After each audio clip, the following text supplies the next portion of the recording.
Ha ha ha ha ha. Guess who was muted? Hi everybody! Hello, hello, hello. Welcome to stream. Welcome, welcome. Yes, I've been streaming. Yes, I have been streaming for 3+ years and I still get my mic muted. Wow!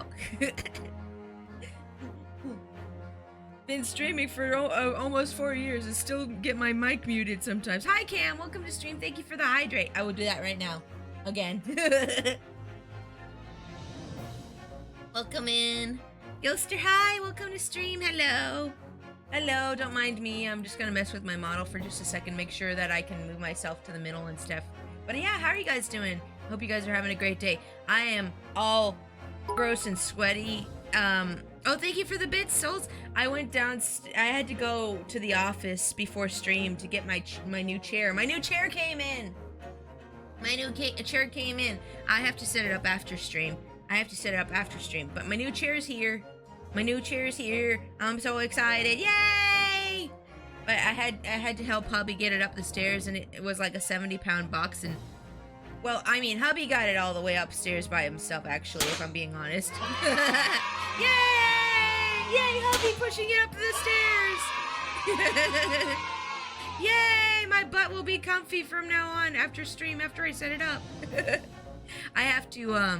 I still have to, I'm recording positions so that I can move around during stream, excuse me.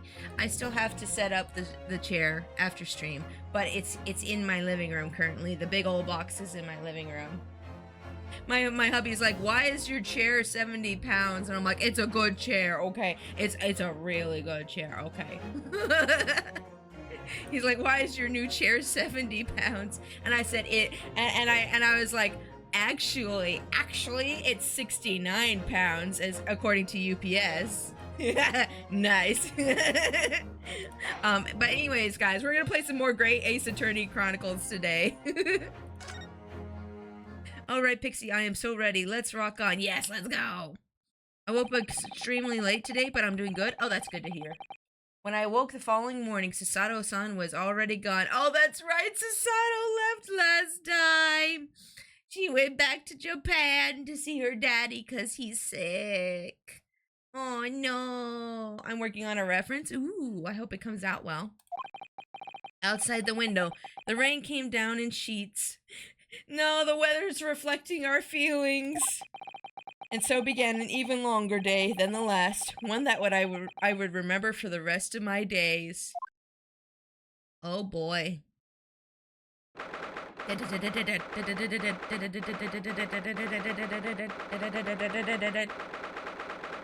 go.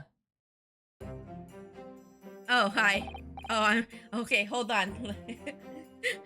I'm not ready to do your voice yet. I gotta grab the voice. Okay, I think I'm good now. Okay, I had to like, when I imagine voices for characters, I have to like imagine myself grabbing them from my head. Good morning, Gina. I'm determined to prove your innocence today. I'm sure we can do it. So was your friend then? Sorry. You know, her in the fancy dress. She told you she was leaving, Gina. Sasato, or however you say it. I don't know. Miss Sasato had to leave early this morning. She was already gone by the time I woke up. You alright with that, are ya? Forget about me if you like. Go and see her off. It's fine. It's not as though Mrs. Sato and I won't meet again one day. Even so. But you, Gina, you only get one chance. This trial today is all we have. Who's gonna be the new sidekick? Oh, will they give us another sidekick to replace Sasato? I hope not. I hope they don't try to replace Sasato, but they might with, I guess they would probably replace her with Iris, because last time we didn't have Sasato, we were walking around with Iris, so. Good morning, you two. Oh, I bet this is Iris. Yay! Oh, she brought the cat! Wagga hi! Baby! The baby! Wow! Also, hi, Konarak. Welcome to stream. How are you doing today? I hope you're having a great day. How are you feeling, Ginny? Did you manage to sleep? Meow. Ah, cat! Iris, what are you doing there? What are you doing here? What do you mean? What do you mean? When a friend is in need, we show our support. Isn't that right, Waggy? Meow. Oh, nope. Mega High says, I'm out of here. Waggy! Great way to show your support, kitty. Classic cat behavior.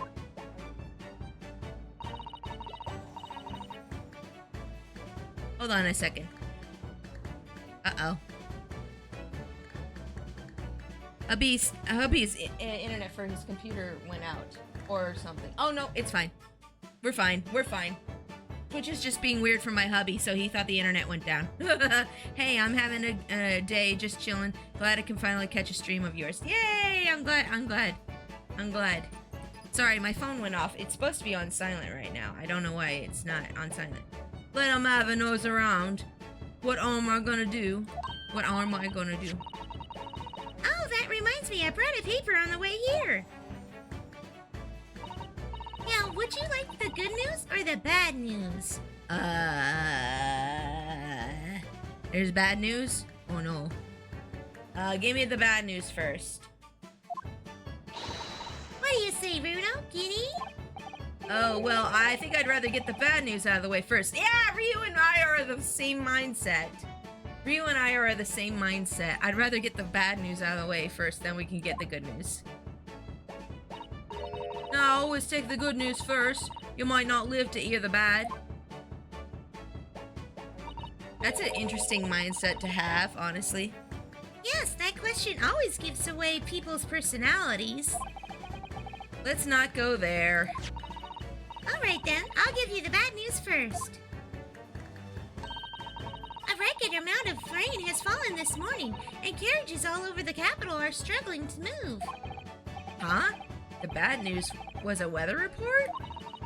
So I hope that Susie made her train to Dover and that the train isn't delayed on its way to the port. Gosh, yeah. Alright then, and what's the good news? Well, the rain is forecast to subside this afternoon. So even if the train is delayed, it should be able to make up the time later. So wait, does that mean we get to see Susato-san off after the train is gone? Or after the rain is gone? The rain. Train, rain. Anywho. Well, that is good news, isn't it? I couldn't give a monkeys, really. A monkey's what? A monkey's what? Gina? A monkey's what? If only all good news canceled out the bad. I wish. I hope this trial is epic. I'm sure it will be. We gotta defend Gina. And Gina's been up to no good for a long time in her life. Let's see. And look, this trial has made the headlines too. Pawnbroker perishes in pig purse plunder. See? Just gotta do like that. Well, let them say what they want. See if I care.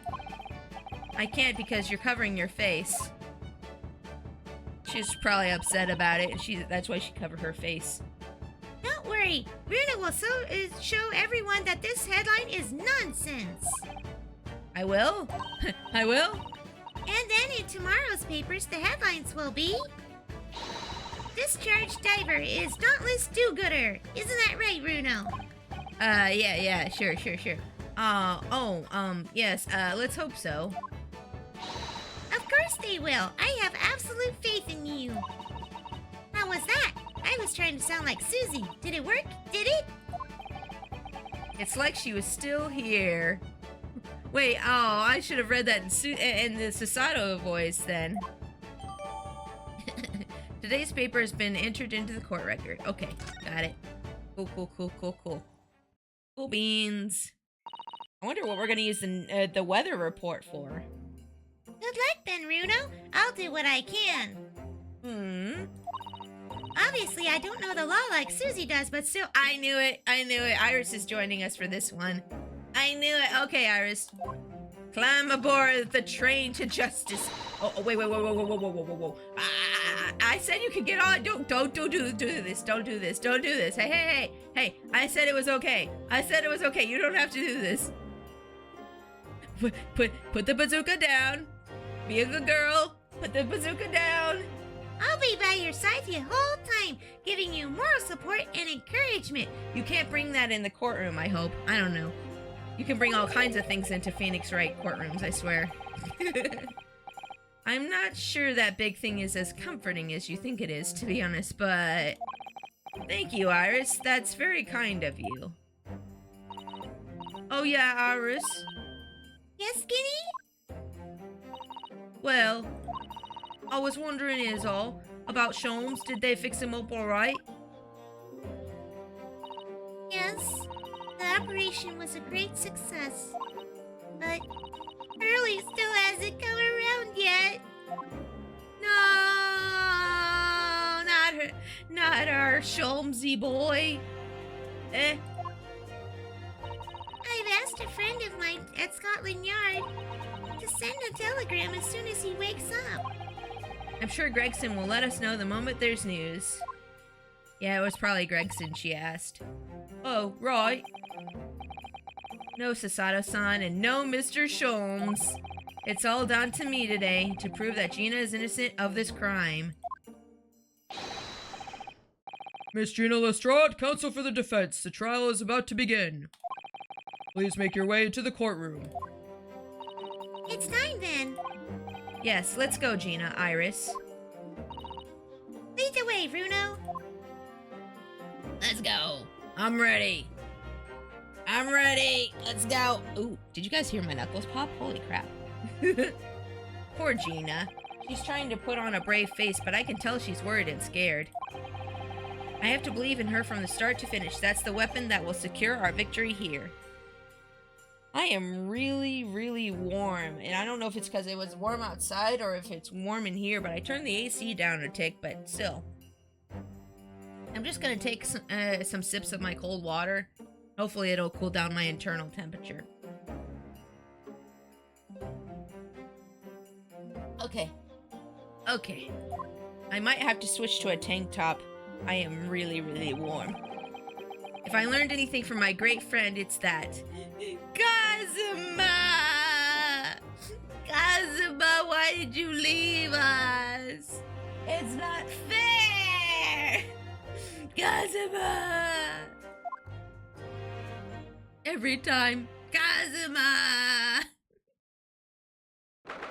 Okay.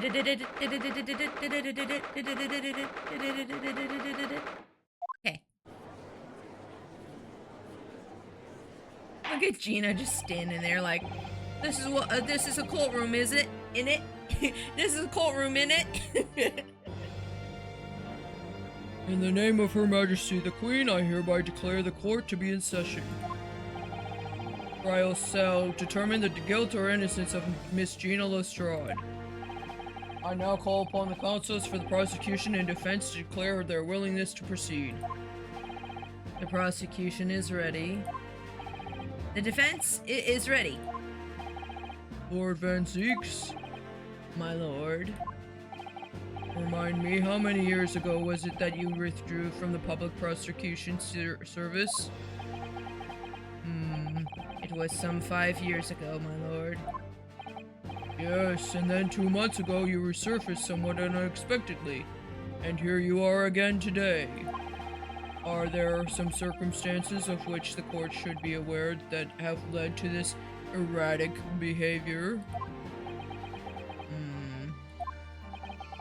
In what might describe as your former life 5 years past, you dealt exclusively in matters concerned with the highest echelons of society and government. Huh? Really? Yet today, you chose to try a simple case of burglary and murder. I confess I find it more than a little befuddling, counsel. He's here for us. He's like, oh, Rio's on the case? Oh, I'm gonna get my revenge. He's here for me, I knew it.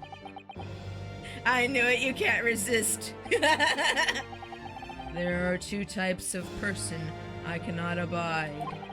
Firstly, those wealthy scoundrels who hide behind a mask of philanthropy to cheat the public at large.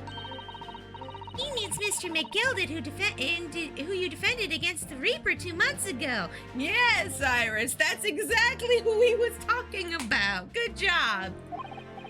Yes, I just about managed to work that out. Thank you.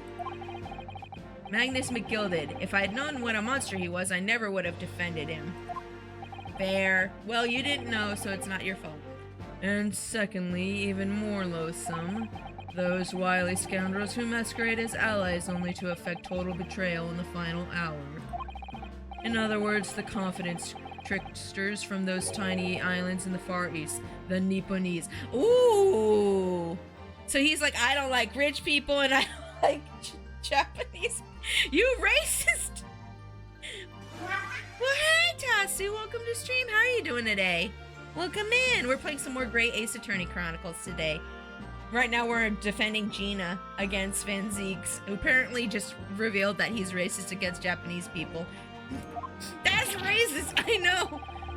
What? Did he really just say that? Yeah, and he could get away with it back in this time, too. He about to catch these paws. Yeah, he is. Van Zeeks, you're a good boy, but you need to quit that racism, okay? That's bad for your soul, right there. He means you now, Bruno. Thank you, Iris. Wow. That profiling is what it is, yeah. I actually managed to work that out too. Thank you, Iris. Total betrayal? What are you talking about? That torrid look of hatred in Lord Van Zeek's eyes. Was that directed solely at me? Or was he talking about all Japanese people? Moon Mist, hi, welcome to stream. How are you doing today? Welcome, welcome. Hold on a sec, guys. I need to change into a tank top. I'm really just super overheated right now. I will be back in like 1 minute. I just gotta change into a tank top. It'll literally be a minute. I am covered in icky sweat from moving my chair inside earlier, so I'll be right back.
I'm back. Sorry, I was sweating oh, what? No. I hit the wrong button. Okay. Sorry, I hit the wrong button. Welcome back. Thank you guys for the welcome backs. I appreciate it. Thank you. I was sweating like a pig in July, I swear. Oh my god. Whew. Thank you. Thank you guys for the welcome back. I appreciate that. Thank you. Cam, Gilster, Souls, and Moon Mist. Thank you guys. Whew. Okay. I had to put a tank top on and use the bathroom and like put some water on myself. I don't know if it's because I was outside, but I've just been like sweating constantly since I brought the chair in. Okay. Was that directed slowly at me, or was he talking about all Japanese people? An alarming, scathing explanation, Lord Van Zeeks. Still, the judiciary welcomes the return of the so-called Reaper of the Bailey, feared by all London's malefactors. Your lordship is too kind. This is such a grand gesture. Such a grand gesture. Didn't have to do all that just to bow. Now, jurors, the 6 of you have been selected at random to represent the will of the people in this trial. Oh my gosh, the AC just kicked on and it feels so good! I'm alive! I'm alive! What is everybody wearing weird stuff on their heads in there? Hey, it's the moon guy! The moon guy's here. Oh, you okay, Pixie? I'm good. I'm good now. I am definitely good now. The AC is kicked on. Yeah, Mr. Garadeb and Grandpa are back. Yeah. Wait, Grandpa's a doctor? When did he become a doctor? Oh my god. Wait, isn't that the bad guy from the first case? Where Cosma died? Isn't that the bad guy there at the end? The Russian bad guy? Oh, snap! Are you ready to hear the evidence placed before you and determine the guilt or innocence of the defendant? How come they're allowed to have the same jurors a second time? Former lieutenant of the British Army here, don't you know? Chaps like me were born ready. Clean cookery, clean cutlery, and clean conscience. His lordship's motto is very appropriate here, I think. Everything will be stereoscopic in the future. Absolutely everything, and I'm ready for it. Oh, by the way, guys, I made a new toggle for today. Today for my model. Okay, you ready? You ain't ready for this. Wait, no, that's not the button. Wait, what button was it? Oh, it's this button. Look at, I can cross my eyes now.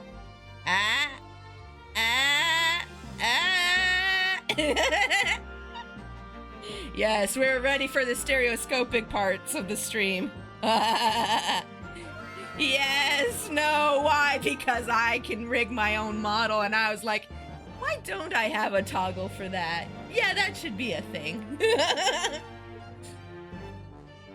I can see the cross eyes being used quite frequently. Oh yes, I will use them as much as possible. Everything will be stereoscopic in the future. Absolutely everything, and I'm ready for it. I don't understand it. I can't have left it in there. It's not possible, but could I have? He's doing the whole, I think I left the oven on kind of thing when you leave the house. Women indispensable society. Stop. Female-centric future awaits. Stop. She knows. Oh, hello. Oh, he's got a little pet mousey. I don't know what voice to do for you. I'm just gonna do an old man voice. I am not going to attempt a Russian accent again. Good day. I am visiting London for sightseeing. I would like to take the bus to Crystal Tower, please. Are you just reading the Russian to English translation guide? I'd like to take the bus, please. The mouse. I know, he has a little mousey. He can't be all bad if he likes the little mousey. Is something wrong, Runo? Oh, not exactly. It's just, I'm fairly sure I recognize these jurors. Almost all of them, in fact. Why do we have some of the same jurors on here? We should have new jurors every time, shouldn't we? Really? Funny coincidences like that do happen from time to time, don't they? But it is quite strange the jurors are chosen at random from London's 6 million inhabitants, you know? I don't think so. If that were true, we wouldn't have the same people again. So I've been led to believe, but something tells me I'm being duped. Mm-hmm. Very well, Lord Van Zeeks. The court calls upon the prosecution to introduce the facts of this case. As you wish, my lord. Allow me to begin with a word of warning to the ladies and gentlemen of the jury. In short, there has never been a more self-evident case of cold-blooded murder. The victim, Mr. Pop Windybank, proprietor of a pawn shop on Baker Street, was shot from behind and died instantly. Thank you so much for the follow, Tagnochi. Welcome to the Trash Panda Army. Thank you. Welcome in. We're playing some great Ace Attorney Chronicles today. How's your day going? I hope it's going well. I hope it's going well for you. The prosecution presents this photographic print of the crime scene.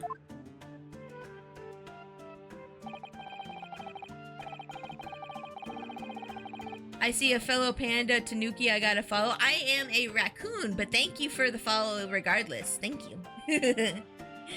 I'm not a panda or Tanuki, but I am a raccoon princess. But welcome in. My name's Pixie.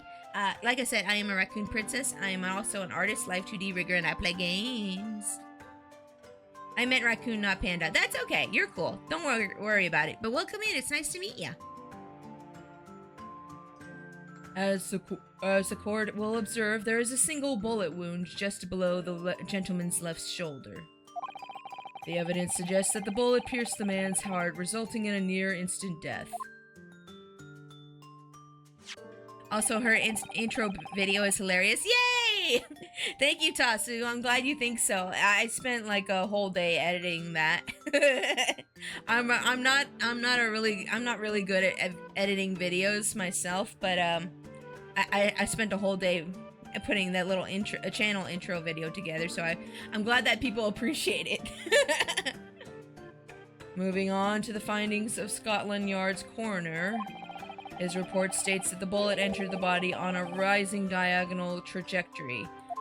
Yeah, there's the thing that Wayward mentioned last time, so that's how it entered his heart, because if it, like, I was saying, that wound doesn't look like it would kill you if it went through your shoulder, but if it goes, diagonally and hits your heart, then yeah, that's rough. And what's that supposed to tell us? And means the victim was likely shot by someone significantly shorter in height than himself. Ooh, someone like the accused, you might say. Oh, The prosecution wishes to present the autopsy report and crime scene photograph as evidence, my lord. Give me the evidence. Let me touch it with my grubby little paws. Let me touch it. Indeed, the court accepts. Hand them to the bailiff, please. report prepared by the Scotland Yard coroner that confirms instant death due to a single bullet wound from the back. There are no other signs of trauma. The crime scene photograph has been entered. Found murdered in the storeroom. It shows a single bullet wound in the man's neck. Okay. Ooh, is this the layout of the pawn shop? Ooh, how come you get all the good evidence and I have to scrounge around for mine? Huh? That's not fair. I bet people just hand him stuff. I now ask the court to turn its attention to this plan of the establishment where the incident occurred. You're having a spaghetti for dinner, Souls? Ooh, that sounds yummy. Ooh, that's yummy. The proprietor was found in the storeroom where he kept articles pawned to him. A windowless room with a single point of entry, a door to the main shop that was found locked. In this sealed chamber, there were only 2 persons present. The victim, Mr. Windybank, and the accused. Oh, It may further interest the court to know that when the accused was discovered at the scene, she had in her hand the gun that was used to fire the fatal bullet.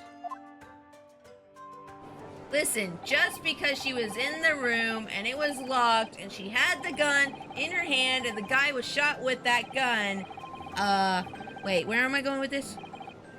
She's innocent. Yeah. Oh, well, it's only a matter of time before she got blood on her hand. What are the jurors waiting for? We can't jump to conclusions here. We mustn't assume her guilt because of what she has to do to survive. Yeah. Uh-oh, he took out the wine glass. Oh, heck. What you got going on now? My learned Nipponese friend, it is you who mustn't jump to conclusions. The prosecution has barely begun presenting its case. Oh, crap. He's like, boy, I'm just starting with you, okay? Please, Vansix, mercy. Mercy. Mercy, please. Conveniently, this appalling act of murder did not go unobserved. There were witnesses. Oh, heck. Wait. Witnesses, you say? Those are probably the actual guilty parties. Good gracious. After their testimony, this girl's true nature will be exposed. Pitiful pickpurse or cold-hearted killer. Here's to establishing the truth. How come he gets to bring wine in, but I don't get to bring any drinks?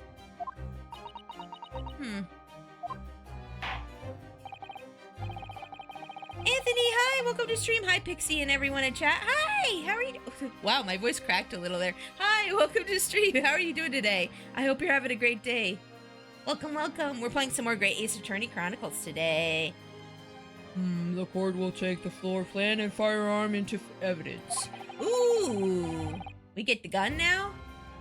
Hand them to the bailiff, please, Lord Van Zeeks. At once, my lord.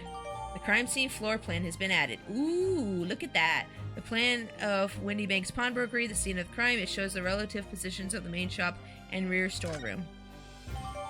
Wendy Bank's revolver. The Wendy Bank's gun. A gun belonging to the victim, Mr. Wendy Bank, that Gina was holding when she was found unconscious. There are signs of a single discharge. Okay. This isn't good. Gun! I feel like the mood in here has turned very gloomy all of a sudden, Bruno. I think that's because it has. Oh no, he took the cape off. We're in trouble now. Let us begin. Bring forth the witnesses of the foul murder of Mr. Pup Windybank on 16th April of this year. This man is so extra. This man is so extra. Wait, why do you guys have fruit? They're allowed to bring food? Everybody can bring food and drink in here but me. Witnesses, state your names and occupations for the court. Those are the real bad guys. These guys are the real bad guys. Look at them. Look at them. They just look like bad guys. Plus, this guy's got a skull on him. He's a bad guy. Name's Nash Skulkin. Occupation is baddie. Professional baddie. Name's Ringo Skullkin. Occupation's, same as him. Tobias Gregson, Scotland Yard Inspector. Wait, maybe I should do a different voice for these guys because Gregson's voice is like rah, rah, rah, rah, rah, rah. Okay, so the short one's getting the nerdy voice that I can do. I don't know what voice to do for the tall guy. You know what? The tall guy's getting the Mickey voice. I don't care. Where is his chin? I mean, it's pretty hard to miss. It's right there. It's a big boy right there. I mean, his chin's like right there. You can't really miss it. Like it's right. It's. Let us begin. Mortal Kombat theme starts. Mortal Kombat. Dun, dun, dun, dun, dun, dun, dun, dun. Okay. Anywho. That's right. We're what they call the Three Skulkin Brothers. Wait. Is he? Wait. Are those his brothers? Oh no. Oh no. Not him. Tobias's. Oh, Tobias's chin. Oh, it's right there. It's. What are you looking at me like that for? Don't let me in with you lot. Oh, blimey, that's cool. Don't you know what we're going through? It's our older bruv. We lost contact with them, we have. We have been scouring every shady corner of the capital. And then last night we came across you, the very spite of the bloke. Ain't that right, Ringo? He is, Nash, he is. The very spite of him. So we've decided then, therein what we was gonna do. We was gonna call ya... I want fruit. Give me some tasty fruit. Big Bruv Sulky. Big Bruv Sulky. Come on, leave it out, you two. Sulky's skulkin'. And it's before he's run out of chips. I know why they're holding those fruits. Wait, is that the shapes they are? Oh, wait. Oh, is one have a pear-shaped face and the other one has the apple-shaped face? Is that... Oh! Maybe that's it. Well then, Inspector Sulky Gregson. Begging your pardon, my lord, but the name's Tobias. What I would like to know, Inspector, is what you are doing in the witness stand. The Skulkin brothers are currently under arrest, my lord, on suspicion of theft. Thieves are they, these three? No, my lord, begging your pardon, but please don't let me in with this lot. Maybe you should stand, like, further away from them because the judge is getting confused easily, as usual. Compared to Gregson, those two are eating a bit more healthier. That's true, they are. I mean, you gotta eat healthy if you're gonna be on the run all the time. No, Ringo is apple in Japanese language. Oh, yeah, you're right. Ringo, yeah, that's true. That is apple in Japanese, 2 nights ago, these two brothers illegally entered an establishment with intent to burgle. And in the course of their nefarious activities, they became embroiled in a far more sinister crime. By Jove, you mean to say, what an extraordinary coincidence. Indeed, my lord. While attempting to burglarize the pawnbrokery, they witnessed its proprietor's murder. Yeah, sure they did. Yeah, bet. Yeah, okay, they witnessed it. Oh my gosh, that guy's on a box. Order! Order! The various trespasses of these brothers is not the subject of today's proceedings, though they will naturally face trial in the very near future. So they said that he was shot by someone much shorter. What about this little guy over here? What about this man over here? This little short king over here? Well, it's technically the truth if they did it. Yeah, that's true. They witnessed the murder. The murder they took part in. Oh ho ho ho ho. With your lordship's permission, I'd like to remain in the stand to keep these gents on the straight and narrow. Of course, Inspector. Skeptical as I am about the caliber of these witnesses, I will permit them to take the stand. Mr. and Mr. Skulkin, you will now testify before the court. Describe the events of that night in question and what exactly you saw. Happy to. Cause the Skulkin's never skulking. Okay, cool, great. Why are they looking at him again? Get out of it! Okay, let's go. Witness testimony time. Tell your lies. Tell your filthy lies. Nash is Japanese for pear too? That makes sense, yes. I was gonna say, I bet Nash is Japanese as well. I was walking down Baker Street in the small hours and the gaff's door was ajar, see? I don't feel like that's the right voice for him. I'm gonna figure out a different voice, hold on. Let's think of a different voice for this guy. It's not fitting for me. It's not fitting for me. You know what? They're just gonna get the same voice. I don't care. It's easier to just do the same voice for both of them. It saved me time thinking about it. We was walking down Baker Street in the small hours and the gaff's door was ajar, see? It was like some kind of sign begging for us to go in, it was. But once we got inside, core blimey lummy, we heard a gunshot from the back room. When we went to see what was what, but the door was locked from the inside. We never done nothing, Governor. We never took nothing. We just left after that, and nice and quiet. Liars! Liars! And you were also right, Pixie, that it has to do with the shape of their heads and the color of their clothes. Oh yeah, their whole designs are based off of pear and an apple. That's neat. A terrible coincidence it would seem. And the precise moment these miscreants entered the property, an even more sinister crime was afoot. The witness's testimony is consistent with the crime scene in every detail. I bet it isn't. The door providing access to the storeroom was from the main shop was indeed locked from the inside. And within only the victim and the accused were found.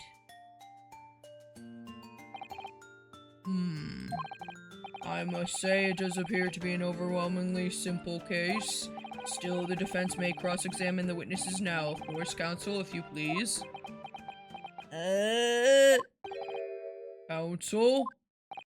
Yes. What's the matter, Bruno? Sorry, I was just stunned into silence for a minute by the blatant lies being told by that pair on the stand. I know that's all nonsense, because I saw it with my own eyes. I'll just have to expose their testimony for the pack of lies it is. I'm going to make a snack, Pixie. Good luck. I'll be rooting for you from the kitchen. Yes, go get me a snack from the kitchen too, please. Well, enjoy your snack, Tatsu. Thank you for being here. I appreciate it.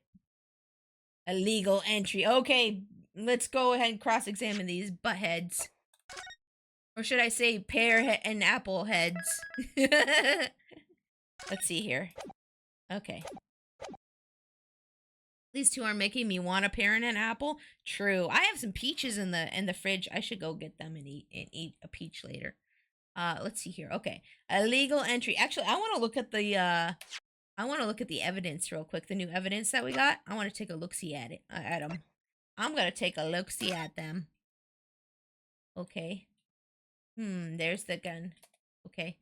There's the bullet hole. Okay. Well, I guess I don't get to really look at this photograph right now. Can I examine this now? Is there anything in here that I can take a look-see at to examine? No. Was it enter or space for examine? I think it's enter. I can't remember. I guess it's not time to examine these yet, huh? Maybe I'm going too quickly on the. Oh, there we go. There we go. We can examine this. Hold on. Let me move over. Let's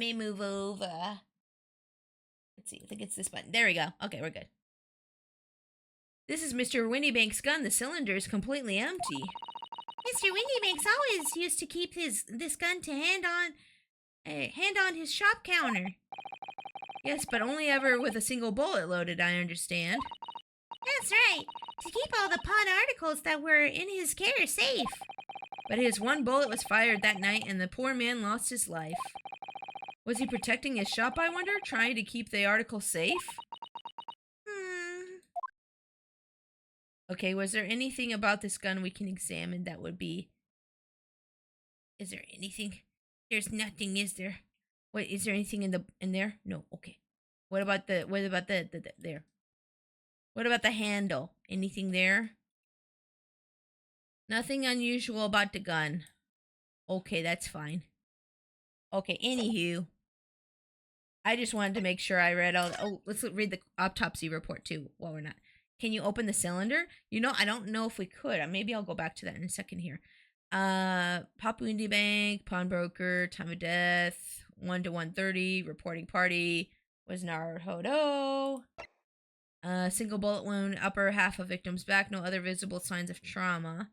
Instant death from a posterior anterior bullet wound to the heart. The bullet entered the body from the back and on a gently rising diagonal trajectory. Okay, got it.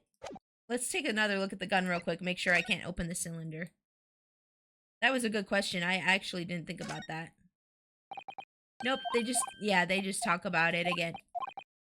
Yep, that was where I looked original. Okay, well, let me make sure the other side's not the same thing. Hold on. Let's check the other side just to be certain. Yep, it's the same dialogue. Okay, yep, nothing here to do. Nothing to do here. Okay. We'll come back to those, I'm sure, later. I'm sure we'll have more to look at for that later. Okay, let's cross-examine these buttheads. Okay, you. And you. Okay, I was walking down the... Okay. We're gonna press them on everything. We're gonna press these boys on everything. Let me do a save real quick. I don't know if I saved or not already, but I'm gonna save again here. Fruit heads. Yeah, the fruit heads. Yeah. Press them. Hold it! The front door of Winniebank's was ajar, you say? What time of night was this? Must have been about 1, right, Ringo? Yeah, I'd say so. Right, Sulky? How would I know? The place would have been shut at 1 in the morning, just like every other shop in town. Well, it was pitch black inside. It's true. Ain't that right, Ringo? I'm not so sure, Nash. I seem to remember a little light burning inside. What about you, Sulky? Me old mucker? Mucker? Leave me alone. I want to enjoy my fries. I mean chips. There definitely was a small lamp burning inside. That's what alerted us to this situation in the first place. And when these gentlemen ventured into the open establishment, the accused Miss Gina Lestrade already had the muzzle of her gun trained on the unfortunate victim. Objection. Objection. Yeah, you tell him, Ryu. That is pure conjecture. Yeah! That's conjecture. Perhaps, but it changes nothing. These brothers inadvertently wandered into the middle of a cold-blooded murder, simply because they found the door of the victim's establishment open and ventured inside. Right, that's what happened. Sure. It was like some kind of sign begging for us to go in. It was. Hold it. Okay, hold it. What are you trying to suggest? That you had to go in? Well, God moves in mysterious ways, they say, don't they, Ringo? They do, Nash, they do. Must have been some sort of providence, I reckon. God's will often presents itself as the whim of thieves, does it? I don't think so, but okay. It weren't no whim. I'm sure of that. It weren't, Nash, it weren't, like we said at the time. You don't just find doors open in the middle of the night like that. Nah, there's two ways about it. It was a sign that our long-lost brother was inside. They're not very good liars, are they? No, they're not. But that's the great thing about them.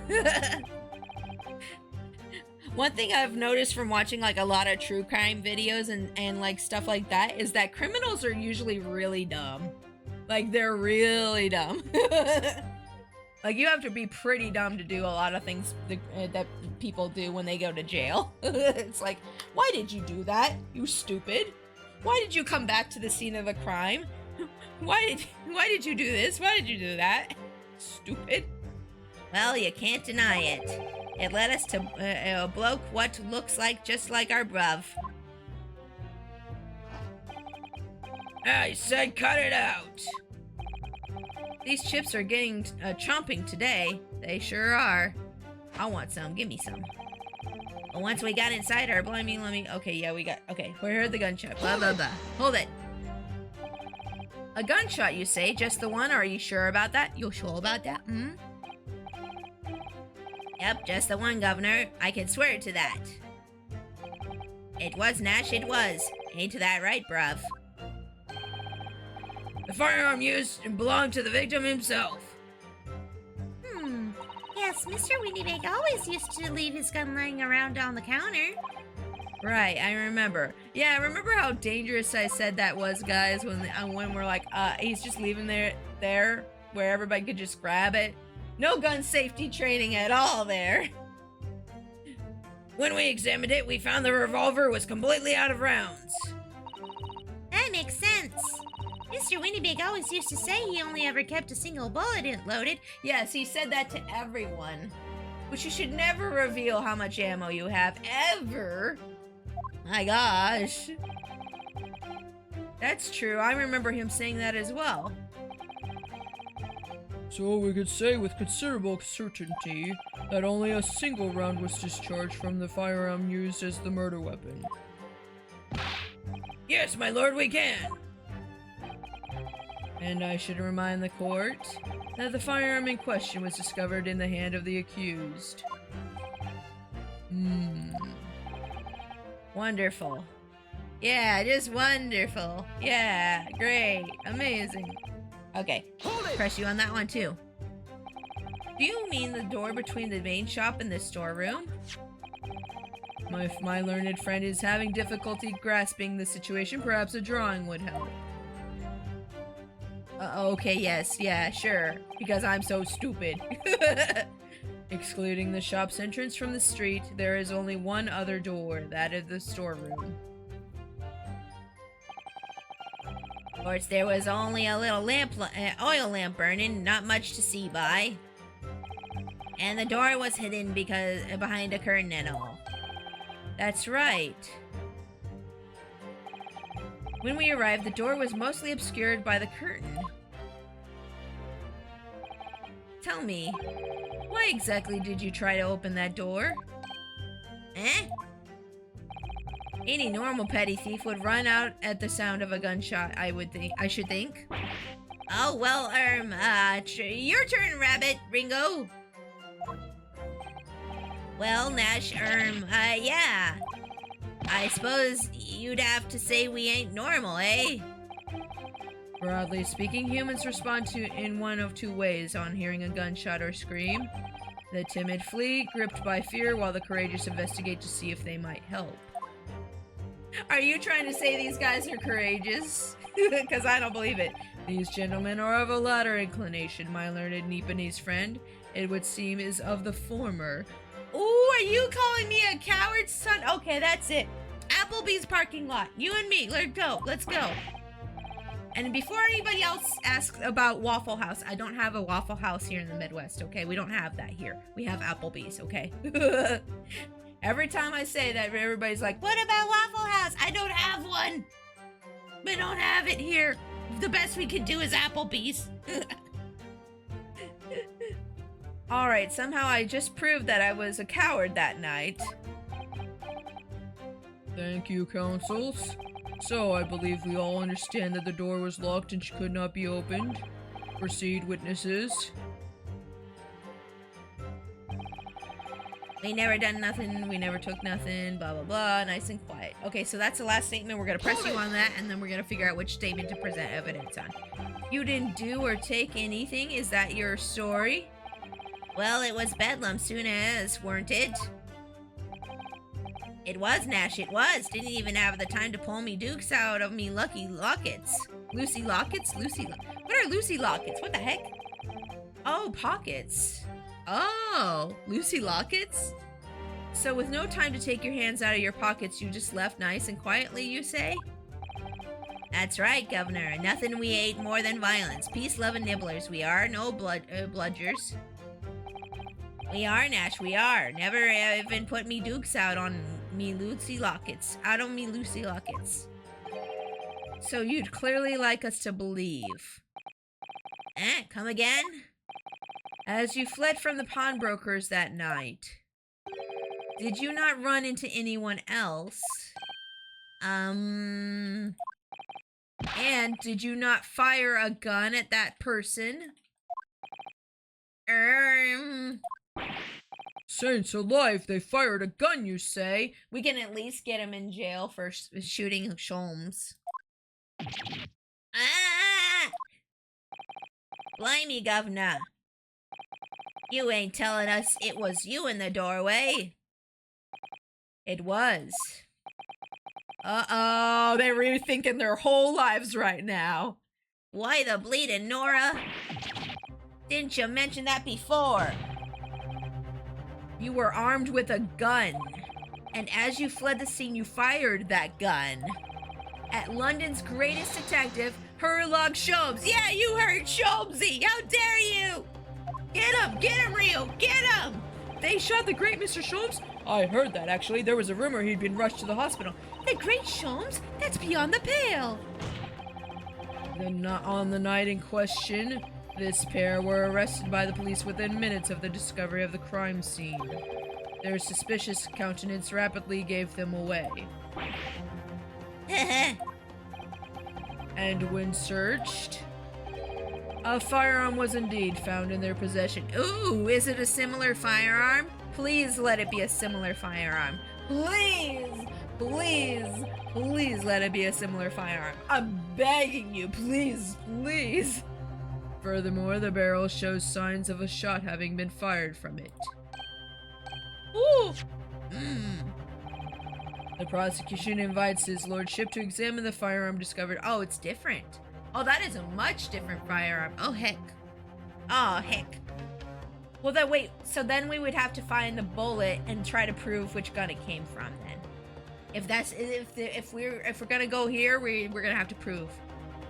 The prosecution invites his lordship to examine the firearm recovered from the... Oh, I didn't read that. I clicked too fast. Yes, indeed. Remnants of powder around the muzzle, as you say, counsel.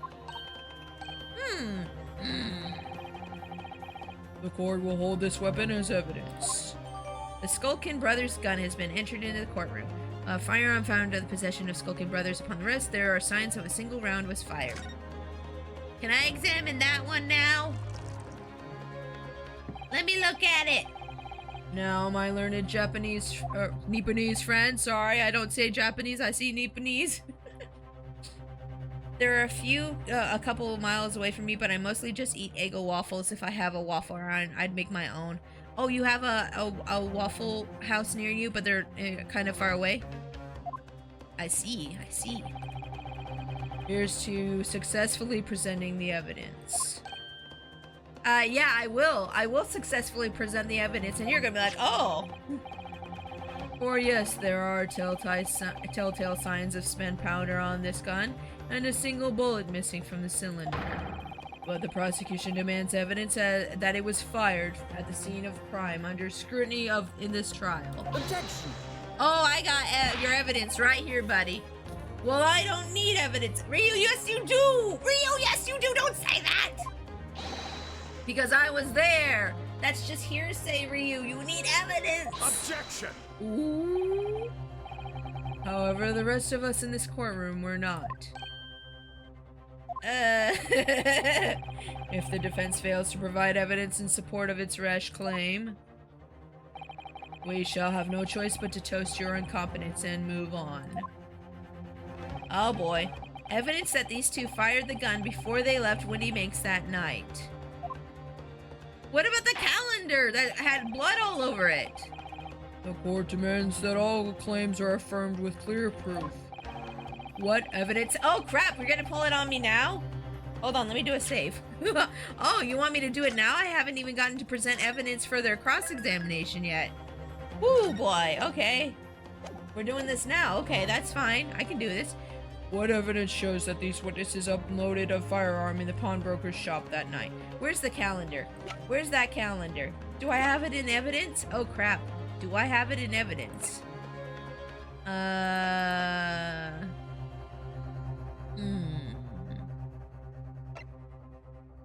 Blood samples portfolio, manuscript.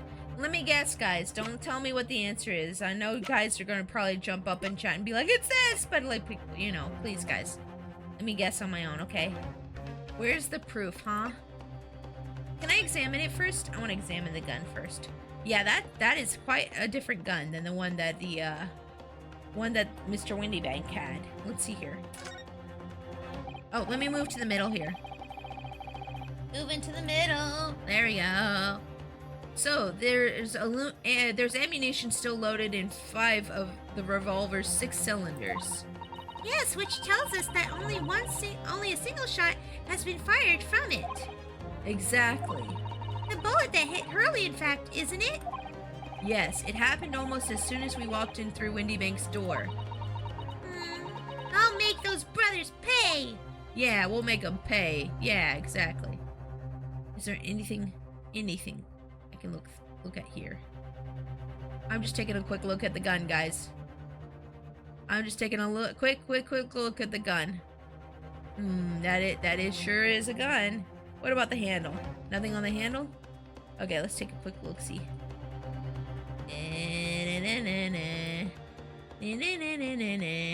Nope, okay.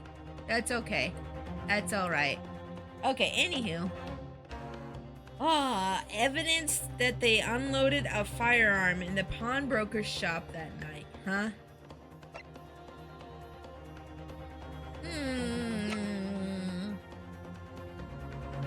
Oh, poopy. Poopy poop poop poop. I don't know. May purchased by Iris.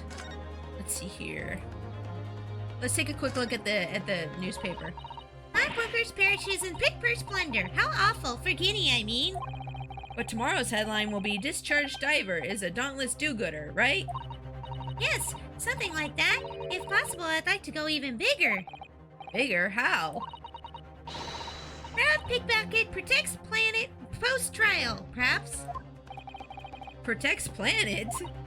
Oh, I can't wait for tomorrow now. It's gonna be so great. Yes, it'll be amazing. What's this on the back?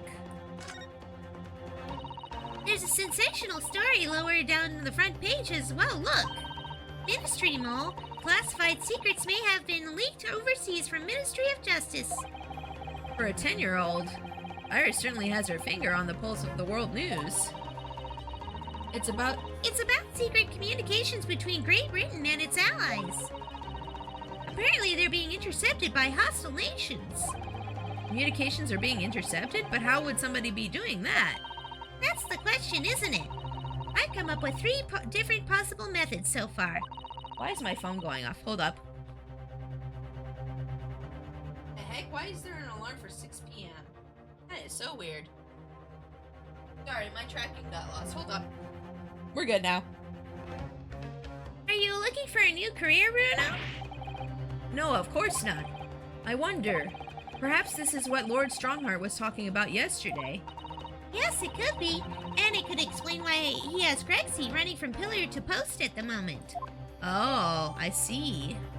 The details of today's paper have been updated. Ooh, nice. Which contains an article about government secrets being leaked to foreign agencies. Oh, snap! Oh, snap is right. Okay. Oh, we still don't have evidence of them shooting the paper. Or shooting, huh?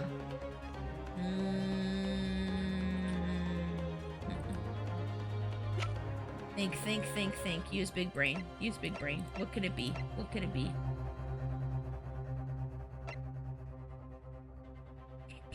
Isn't there any stuff we have about Sholmes getting shot? That would be helpful, right? Let me think. Okay, I'm going to try something and then see if it works. We're just going to try something random. Let's try Gina's paperwork. I don't know. Take that! It's probably wrong. It's probably wrong. The evidence is this. Yeah, that sounds about wrong. That sounds about wrong. Yep, nope, that wasn't right. Yep, load game.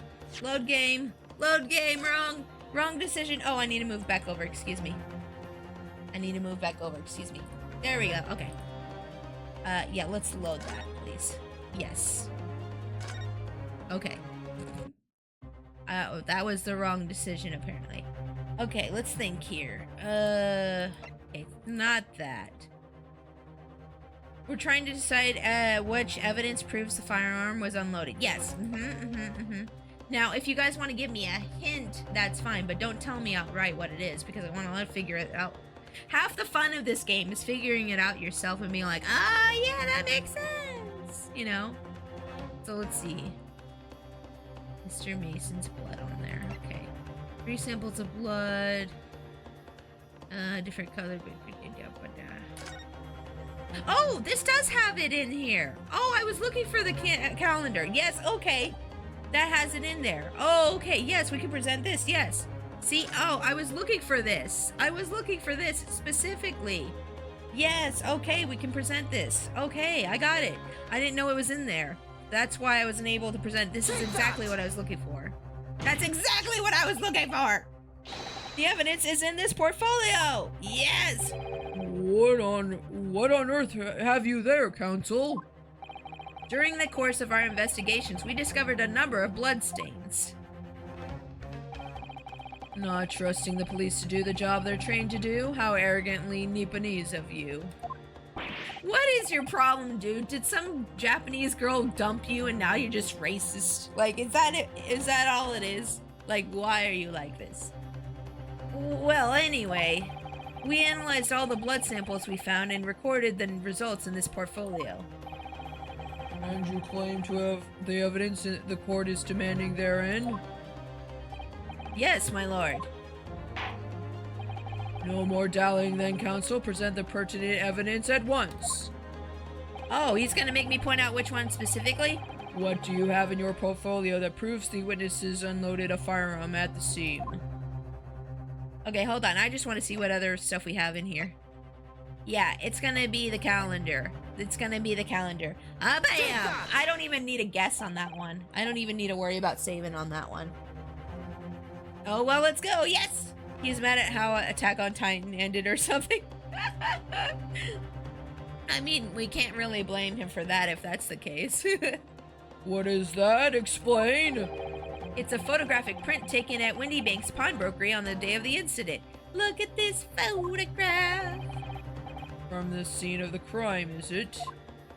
Yep, it sure is. It sure is, buddy. Is that a bullet hole? And if my eyes do not deceive me, it appears the bullet is still lodged there. Yes, as your lordship noticed, the bullet pierced Mr. Windybank's calendar. The date shown being the 16th of April, the very day of the pawnbroker's death. The incident occurred at 1 hour after midnight, but this indicates that a separate shot had been fired sometime after the calendar had been set to the 16th. That's right, and while it isn't irrefutable, the defense believes this is credible evidence that the witnesses did fire a round from their gun in the pawnbrokers that night. Get him! Get him, Ryu! Ah! Get him, Ryu. Get him. Order! How does the prosecution stand, Lord Van Zeeks? Uh-oh, he doesn't look phased. Uh-oh, he's drinking his wine. Oh, heck. He had planned for this, didn't he? Is that the direction my learned friend wishes to take, if the prosecution has no objection? What? You have plenty. Oh, there he goes, throwing his wine bottles around again. They gave him a freaking box to stand on. Yeah, he's that short, poor guy. But you'll forgive me for flinging my hallowed chalice aside in disgust at the repugnancy it exposes. Oh, he mad. Oh, he mad. Yes, on the night in question, these brothers entered the pawnbrokery illegally. And like the bold baddies they claim to be... Oh.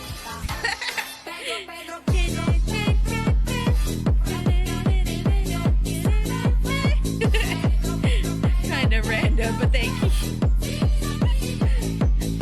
Okay, I'm gonna wait till the song's done. Sorry about that, guys. And like the bold baddies they claim to be, opened fire on the new arrivals before fleeing back into the street. Not a footstool or nothing, just like a crate at the dock. Yep, exactly. Take it easy, Governor. You're gonna land us in the soup. We had a deal. You weren't gonna get into them details. Oh, you had a deal, did you? What kind of deal we talking? Tell him, Sulky. Set the bloke straight.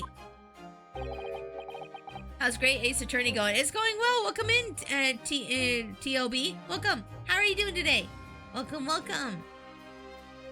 I have nothing to add. So he knew, did he?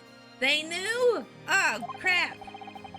Van Zeeks knew that their testimony would almost certainly expose the extent of their crime. Oh, he knew and he chose to admit it. That's not good. Can you get in trouble for that? Admitting evidence like that? I feel like you can. I feel like you should get in trouble for that. But yeah, I hope you're having a great day. We're just playing some more Great Ace Attorney Chronicles, TLB. I improved my personal best for Sonic Adventure 2 randomized final story. Nice, congrats! It would seem now that I owe my learned Nipponese friend a word of gratitude. Oh my gosh, I cannot read. That I owe my Nipponese friend a word of gratitude. What do you mean? What I mean is that you have helpfully confirmed an important fact.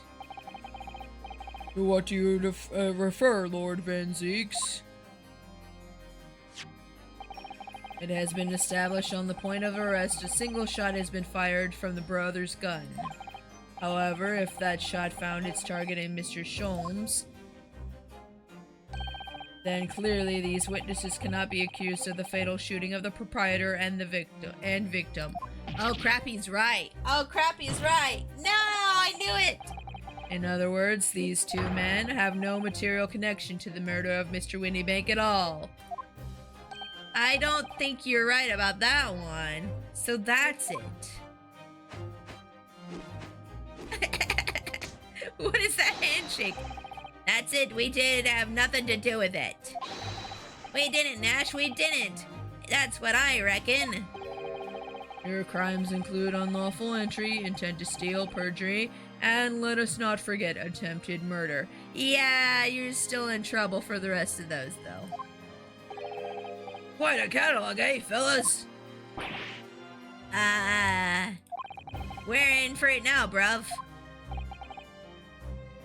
It went from 1748 to 1206. Nice. That's like a 5-minute shave. Nice. Nope, not really. I mean, as long as he didn't tell them to say that or force them to say anything that it really isn't a crime. Yeah, but I feel like that's omittance of, like, evidence somehow, you know? I don't know. Now then, let us take a moment to consider the aforementioned great detective, Mr. Herlock Sholmes.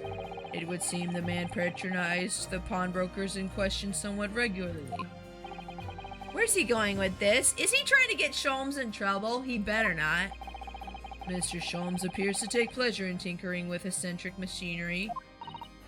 Eccentric? Says who? Not me. Don't give me that look. Why are you looking at me like that? I did nothing wrong. He installed a pair of machines like this one in the victim's shop.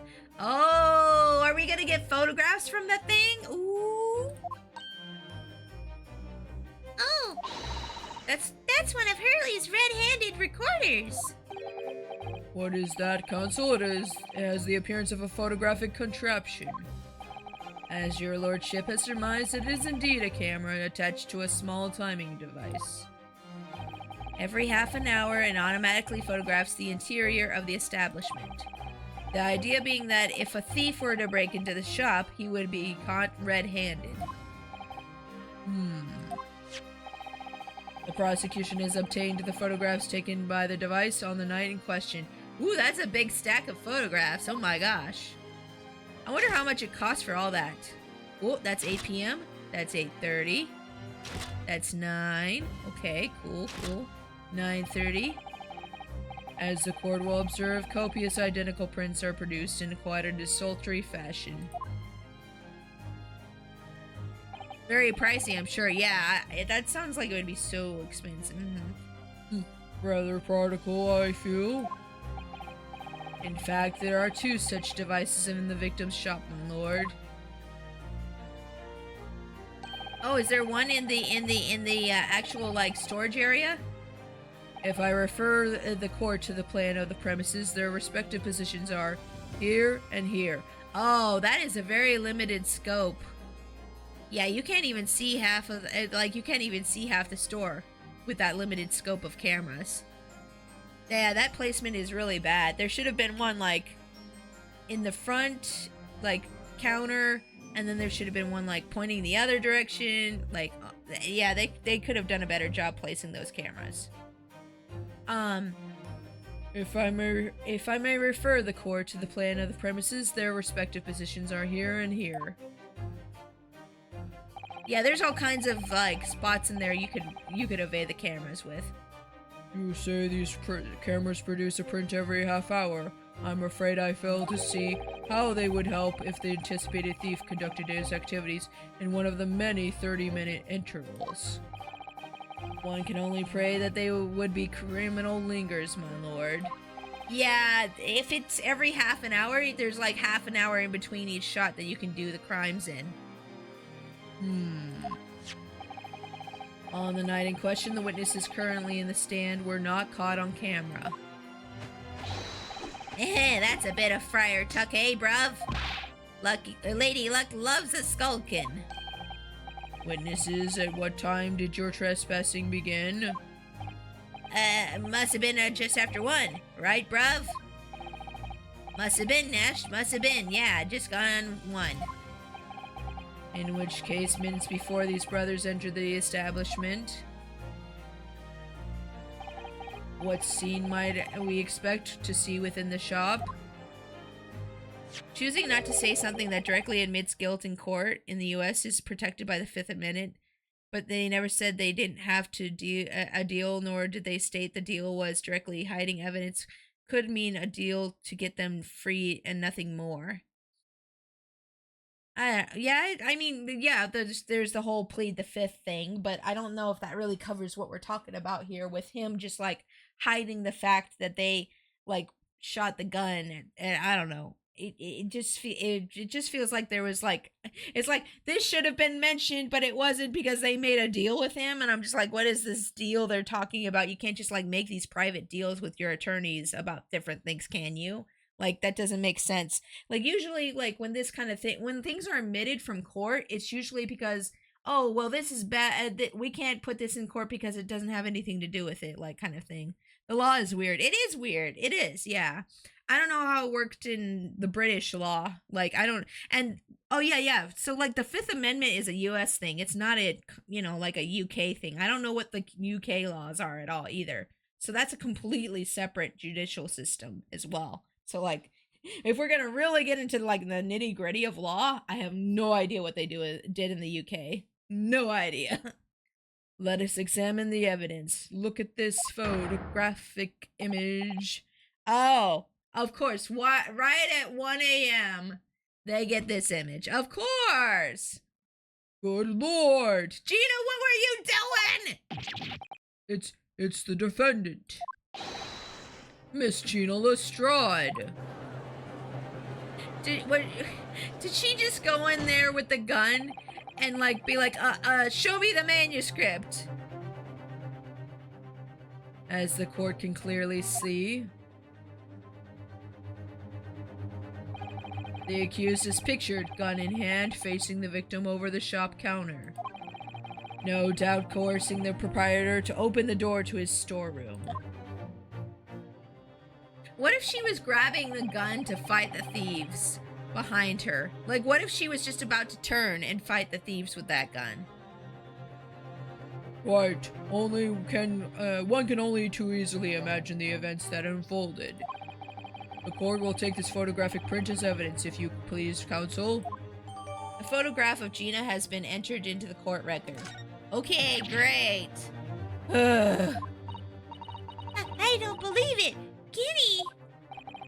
In short, the accused is the only person who could possibly have killed Mr. Windybank. Ah! Ah, poopy. I say, my lord. Who's saying this? Who's saying this? Who's saying this? I wonder if I might put in a word at this point.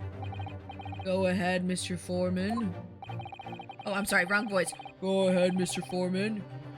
Took a belly bullet to the knee in the Battle of Maiwand in 1880, don't you know?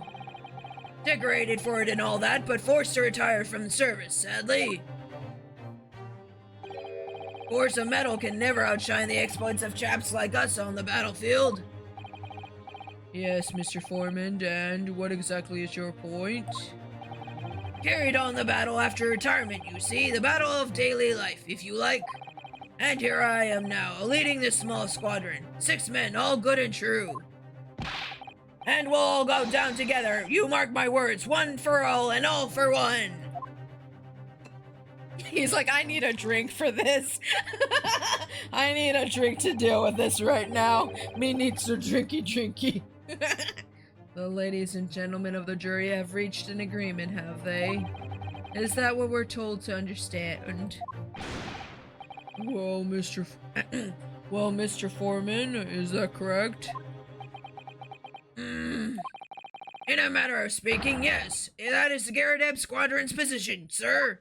Wait, are you all gonna go guilty and then I'm gonna have to convince you otherwise again? Status to report for the court, men. On the double. His lordship insists on promptitude at all times, and that goes for making decisions too. I think you'll find the truth is as clear as day now. I could reach out and touch it. I wouldn't have left it in there, I just wouldn't. But in all honesty, I can't actually remember. Situation clear, stop. No room for doubt, stop. Truth now undeniable, stop. I'm very sorry for brothers. They are unlucky. Very well. I will now call upon each member of the jury to state his or her leaning on this matter. Announce your considered verdicts in the court. Oh, we're doing this again? Guilty. Guilty. Guilty. Guilty. Guilty. Yes, yes, yes. And now we gotta change all your minds again, huh? Can't we ever just have a trial where we don't have to change all our minds? Or is that how it goes every time in this one? Probably. It does indeed appear that the jury is unanimous in its own leaning already.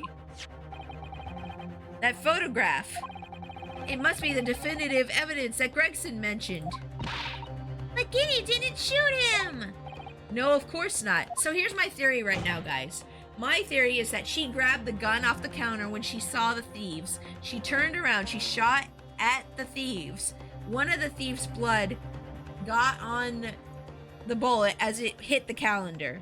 So the bullet, she's probably a bad shot. She's probably never shot a gun before. So she probably shot at the thieves. It hit one of the thieves and went into the calendar. Then the other bullet was used to hit Mr. Sholmes. There's probably a third bullet somewhere in question we'll find out about later. But I'm guessing that's what actually happened, was that bullet that was shot and her shooting was like her shooting at the thieves. She was turning around to shoot the thieves. Because it doesn't look like, guys, it doesn't look like in this photograph that he's looking at her. It looks like he's looking behind her. Look at this. He looks like he's looking behind her, not at her. I don't know. That's how I view it, but maybe I'm wrong. What do you guys think? Like, I feel like he's looking away from her and not at her specifically. Also, no trigger discipline on this girl. No trigger discipline on this girl. No trigger discipline on that girl. Head is a bit tilted, yeah. My lord, the defense wishes to assert its right to a summation examination. Yeah, it seems to be over her right shoulder. Yeah, exactly. Exactly. Very well, the court grants permission. So, you refuse to admit defeat again. How unsurprising. We shall now proceed immediately with the summation examination. Mr. Foreman, are all members of the jury ready? Absolutely, sir. Always ready for action, my chaps. Very good. Ladies and gentlemen of the jury, you will each explain on what grounds you have determined the defendant to be guilty. Okay, yes, please. Tell me your reasons so I can tell you why you're wrong. Let me tell you why you're wrong. First of all, look at this girl. Isn't she cute? Second of all, she's a tsundere. Third of all, she's innocent. Those are my reasons. I rest my case. She can't have done it. Look at her. Just look at her. She can't have done it. All the evidence clearly points the finger of guilt at this young pickpocket teen. As a housemaid, I should like to see all filthy eyesores promptly and rigorously eliminated.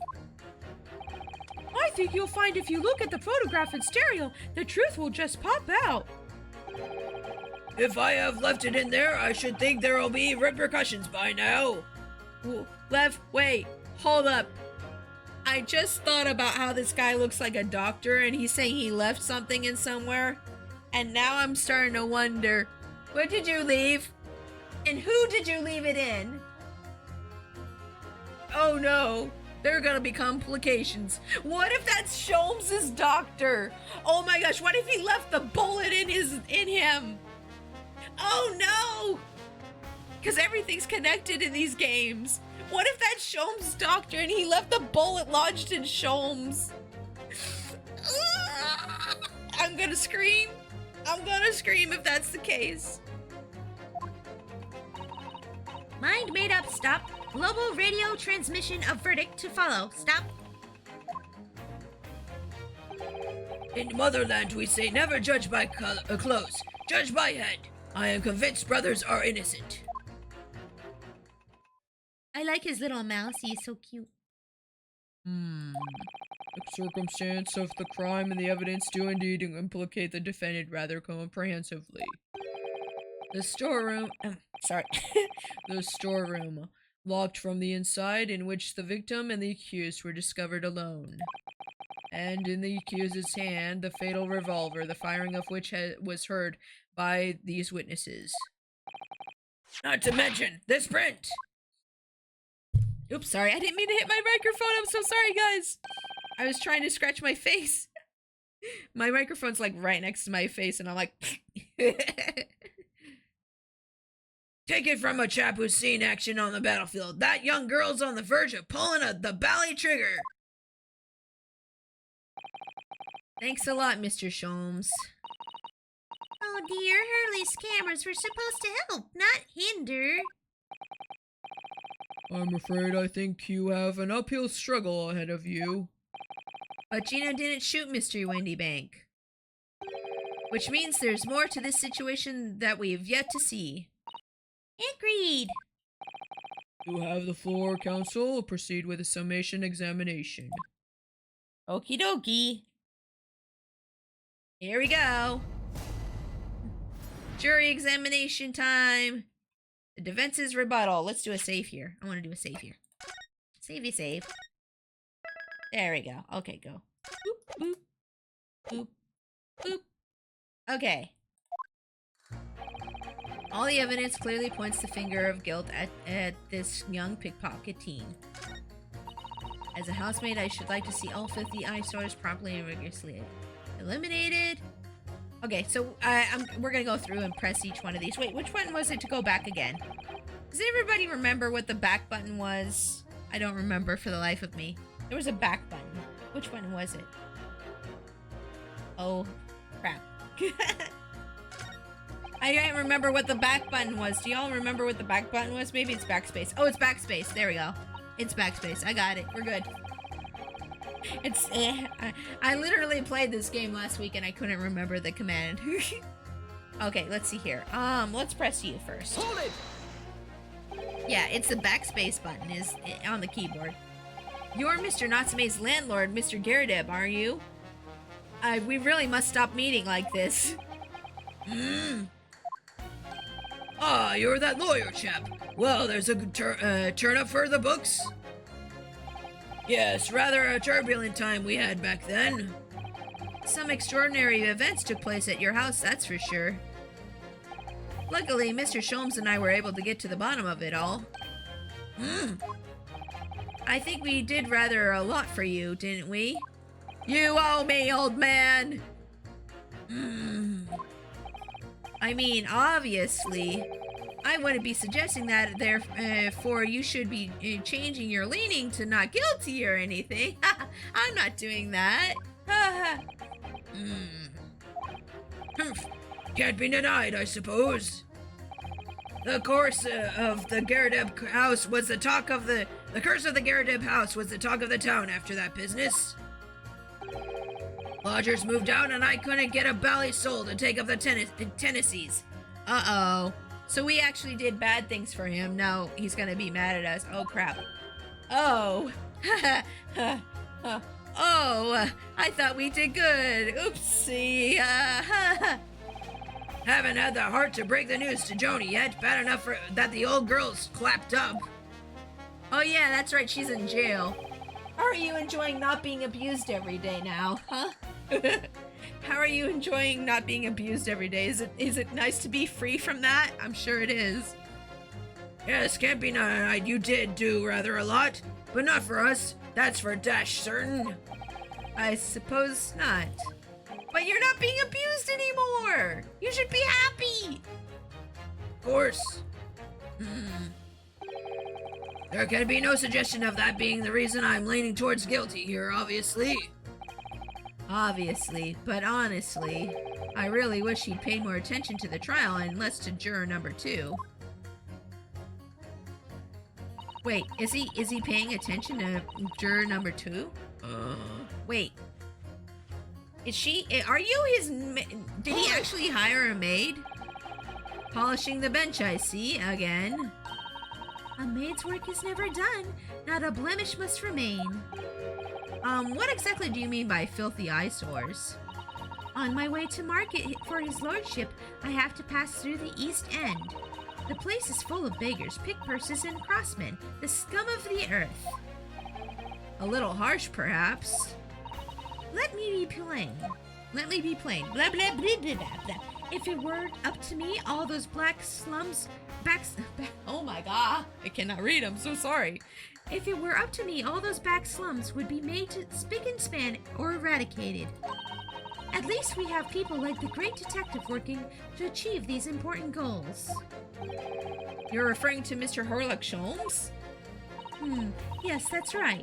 I'd like to keep abreast of his exploits by reading Rant's magazine in between my duties. He does wonders cleaning up London's streets. In my opinion, he should be declared an honorary maid of the capital. Mr. Sholmes? A maid? Ooh, I'd like to see that. Ooh, I'd like to see that. It's really quite unforgivable. Gutter scum having the audacity to shoot our very greatest detective. Minor detail, it was the two brothers in the stand who shot Mr. Sholmes, not the defendant. A minor detail indeed. They're all gutter scum as far as I'm concerned. Well, it just might be an idea to get our facts straight anyways. Yes, all right. I shall amend my statement. Yes, amend that statement. Those brothers are the scum of the earth. Those brothers are the scum of the earth. They should swing for shooting the great detective.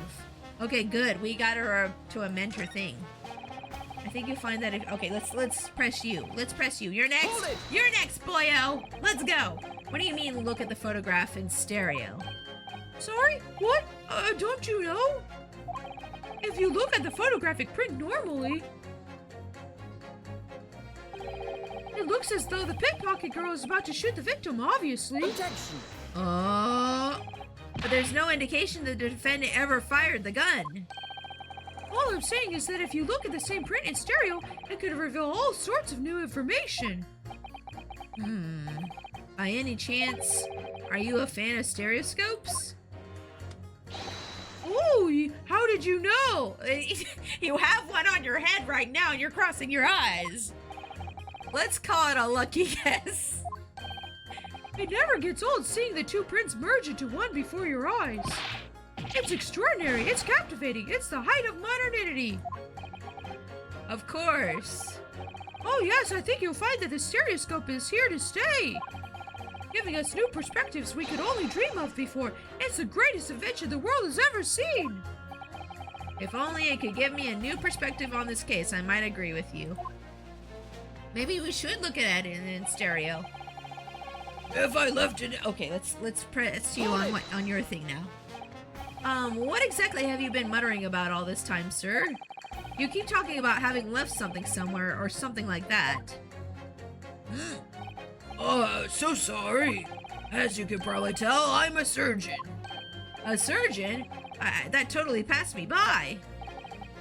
Of course, people conducting surgery in this country aren't considered to be doctors. Oh no! Even though me and my kind are at the forefront of medical science, the real brains in the field. So, what is it that you think you've left behind? Oh, well, that's a little embarrassing, to be honest.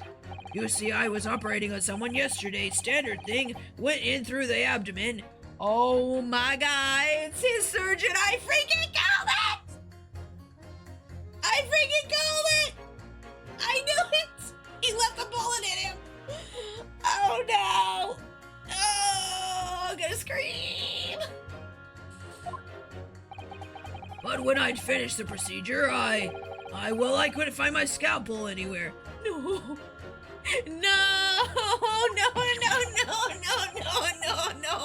No, please! What? Did he? Surely not! Oh, he surely did! Oh, he surely did! Exactly, surely not, you say to yourself, don't you? Worrying, isn't it? That's what's been troubling me this whole time. Could I really have left my scalpel inside the fellow's belly? No, of course I could. I'm gonna die! This game's trying to kill me! This game's gonna kill me, oh lord! No, no, please, no. So there you have it. Like I said, a little embarrassing, really. No, please, no, please. Don't tell me that's in Sholmes. I'm a die. That's one way of putting it. The other is manslaughter. Please tell me Sholmes is okay. Sholmes is like, hello, good fellow. I have had a scalpel in my belly. Can you imagine he shows up and he's like, I'm feeling quite all right. I had a scalpel in my belly, but I'm okay. Please, no. Please. I will die. I will die. I will seriously die. That's exactly my concern, and seeing as this case appears to be all but sewn up, I need to focus on trying to remember exactly what I've sewn up elsewhere. Now, I'm sure I made sure everything was back as it should be. Well, as sure as you can be without being sure. I'm sure you need to be more sure. I'm sure he needs to be more sure too. Please tell me you weren't Holmes' surgeon. I'm gonna die. Mind made up. Stop. Global. Okay, let's question you now. Sorry, radio transmission? What do you mean? Are you from the Far East? Stop. Yes, from the Empire of Japan. All communication with Far Eastern nations used to take place by mail. Royal Mail steamers take more than a month to complete the journey. But now we have the electric telegram, so we can send messages using electrical signals. Thousands of miles of cables have been laid along the ocean beds, connecting the entire world. Thousands of miles of cable on the ocean bed? It makes my head hurt just thinking about it. You are well informed, young lady. But cables will soon become a thing of the past. Stop. And just when I was starting to catch up. Wait, so did they really have cables along the ocean floor for telegrams back in the day? Radio transmission is the future. Stop. Messages carried over the airwaves to 4 corners of the globe. Stop. Excitement growing. Stop. Atmosphere electric. Stop. She going crazy. I'm back. I'm back after the internet went down. Oh, welcome back, Tatsu. Oh no, I'm sorry your internet went down. What happened? A bunch of stuff happened. So like the jurors all decided that Gina was guilty. There was a picture of Gina holding a gun, and they all decided, oh, she's guilty. And so now we're trying to convince all the jurors that she's not guilty. And I'm pretty sure that Sholmes' surgeon is on the jurors, and he might have left a scalpel inside of Sholmes' belly. And I completely lost it when that was revealed. And I might just lose it if they actually do reveal that Sholmes is surgeon on the jury right now. Right, try not to wear out your fingers. Era of wireless telegraphy, stop. Driving technological revolution, stop. And people say inventions like the stereoscope are the height of technology. What utter piffle. Ooh, I can't understand it. I really can't. They're just silly toys. Oh, he didn't like that, huh? Oh, he didn't like that. Let me go to him. What do you have to say? You have something to say? Let's pursue this. Excuse me. Excuse me.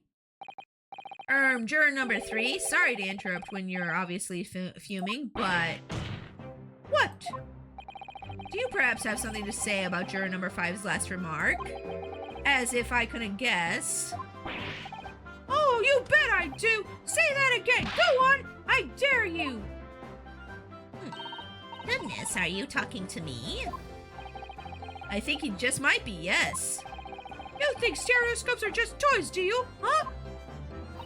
Absolutely, I mean really. A machine to view photographs in 3 dimensions. Why on earth would you just not use your eyes to look at the world around you? It's all 3-dimensional. What a great way to appease the man. No, I'm sorry. Stereoscopes are of no practical use at all. You just don't know! Pardon? I think you'll find the viewing of a photograph through a stereoscope and unlock all sorts of possibilities. I'm obviously going to have to demonstrate. What sort of possibilities? Well, take a crime scene, for example. If you had a pair of photographs from a crime scene that you could view through a stereoscope, it could reveal hidden clues you've never even noticed before. What? Nutty! Have you got any, Runo? Any prints we could look at with a stereoscope? Absolutely. Yes, we do. We have the two pictures of the cat. How about this print here? I think it should do the trick. Yes, this one. Yes, right here. Wait, unless there's a... Oh, wait. Can I look at this one? Hold on. Let me try... Hold on. It might either expect me to do the cat pictures, or it might... let's try the... Oh, cutie! Oh, my goodness, Raid! Welcome in, Raiders! Welcome in, Althea! Thank you so much for the raid! Hi, guys. My name's Pixie. I'm a Princess Raccoon VTuber. I'm also an artist, live 2D rigger, and I play games. Hello. Hello, Cutie's Horde has arrived. Yes! Hi, Althea. Hi, friends. Hello. Hello, Freytana. Hello. Hello, hello, hello, hello. Hello, Salokin Wolf. Welcome in, welcome. Hello. Hi. Winter, hi, welcome to stream. How are you doing? Hi, everybody. How are you guys doing? I hope you're having a great day.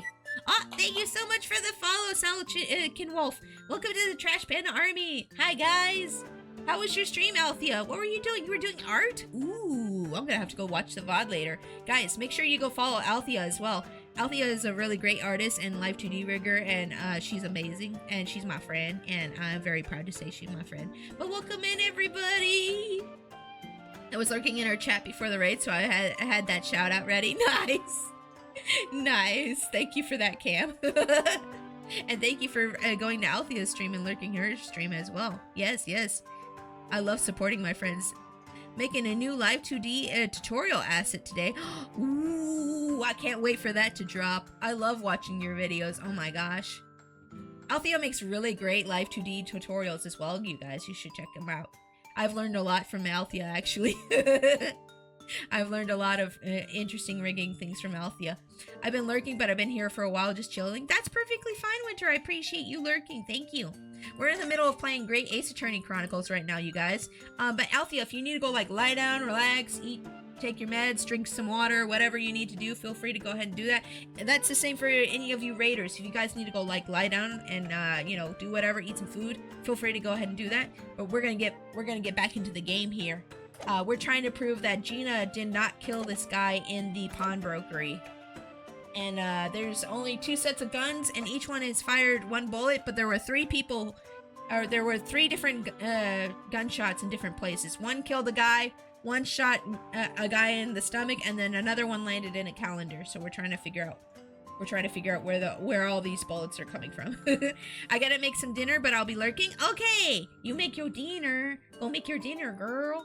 I hope you have a good dinner. Thank you for the lurk. I appreciate the lurks. I do the same. When I raid somebody, I'll just leave a lurk afterwards, and then I'll go eat my food. Okay, so let's see here. We need to show them a print that we can see in stereoscopic. So we're gonna go ahead and give them the photograph of Gina, because I want to see what he was saying about the print showing new evidence. So let's go ahead and do this one first, but if this one is wrong, we'll try the cats too. Take that! Take that! Alright then, juror number 3. Are you saying you can do this without any 2 suitable photographic prints? Oh, of course I can. Very well. I'd like you to demonstrate. I'd be delighted to. Just give me 1 more print and I'll amaze you all. Oh, 1 more print. Oh, crap. Can we give him the same print twice? Can we do that? I don't know. Let's try it. Take that! Wait, sorry? What do you mean, 1 more print? Oh dear, don't you have these in the Far East? Don't you know how a stereoscope works? We just learned about it yesterday. Well, not yesterday, but last week. Hold on, I gotta sneeze.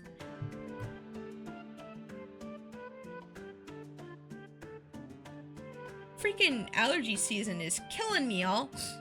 Oh, hi, Blue Hope. Welcome to stream. How are you doing today? Oh, no.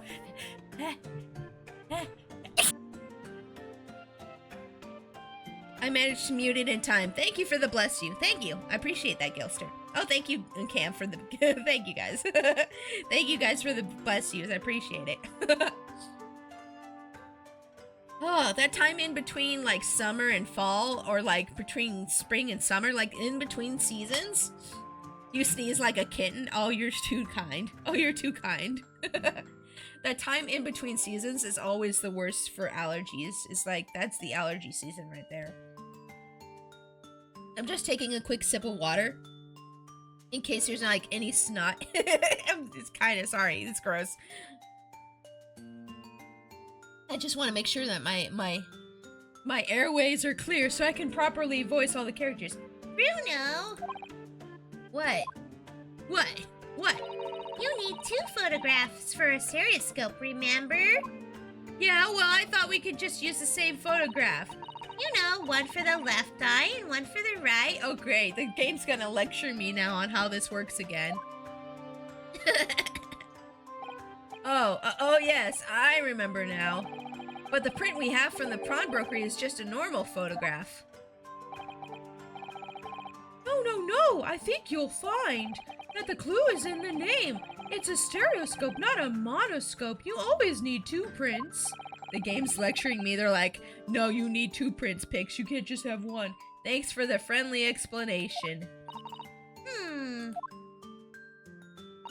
Well, if we obtain another print at some point later in the trial, we can always show it to this young man then. Aha! I think you'll find that know-it-all expression is really starting to annoy me. Let's get back on track, shall we, Council? Oh crap, did I mess that up? Should I have shown the cats to him? Let me make a separate save for this, and then I'll go load it and see what the cats do. Hold on. Can I save on... Oh, there we go. Yes, save on that one, yes. Let me save on this one, and then load the other one real quick. Let's load this third one here. Yes, load that one. Load this one. Okay, let's present the cats this time. I just want to make sure I didn't mess that up somehow, you know? Take that! Okay. Oh, I was wrong. I can't actually think of anything we could use at all. What? Really? Oh, Oh dear, I think maybe I need a stereoscopic look at your brain sometime. what's that supposed to mean? Oh, I guess, oh, okay. I guess it ends up coming back here anyways. Okay, that's fine. No problem. Okay, that's fine. Anyways, In Motherland, we say never judge by clothes, judge by head. I am convinced brothers are innocent. okay, let's press you on that. I swear that's the guy from the newspaper from the first case. Do y'all remember there was a Russian bad guy in the first case, and then he was in the newspapers, and they're like, oh, it's that Russian dictator guy, or whatever. Please tell me you're not villain Bolshevik. Yes, that's it. He recognizes him. Ryu knew too. Yes, let's go. The Russian revolutionary. Oh, it was a revolutionary guy. Oh, I think the chicken stock is done. It's beeping. Revolutionary? I believe there is such a rumor. It's just a rumor? As you can see, I have an unfortunate appearance. I look like vicious criminal. Your words, not mine. I just want to point that out. People call me revolutionary, murderer, autocrat. And which glove fits? Good day, I am visiting London for sightseeing. I would like to take bus to Crystal Tower, please. Does he just use that when he doesn't want to answer a question? Also, look at his little mouse looking at the book. That's so cute. He's like, oh, I'm gonna read that too. What's in there? Right, that didn't sound staged at all. You'll forgive me for having my doubts. To be treated like vicious criminal all the time, it is very painful. People do not realize. so I have much sympathies for these brothers. People say they are criminals only because of how they look. The Skulkin brothers. Maybe they went inside pawnbroker's shop, but they have done nothing wrong. That is all I want. That is all what I want to say. Sorry, I read that wrong. The Skulkin brothers did nothing wrong that night. Alright, well, first of all, that's one not so little misunderstanding I'll need to clear up straight away. Tell me something, Iris. Sorry, I thought that was Iris talking for a second.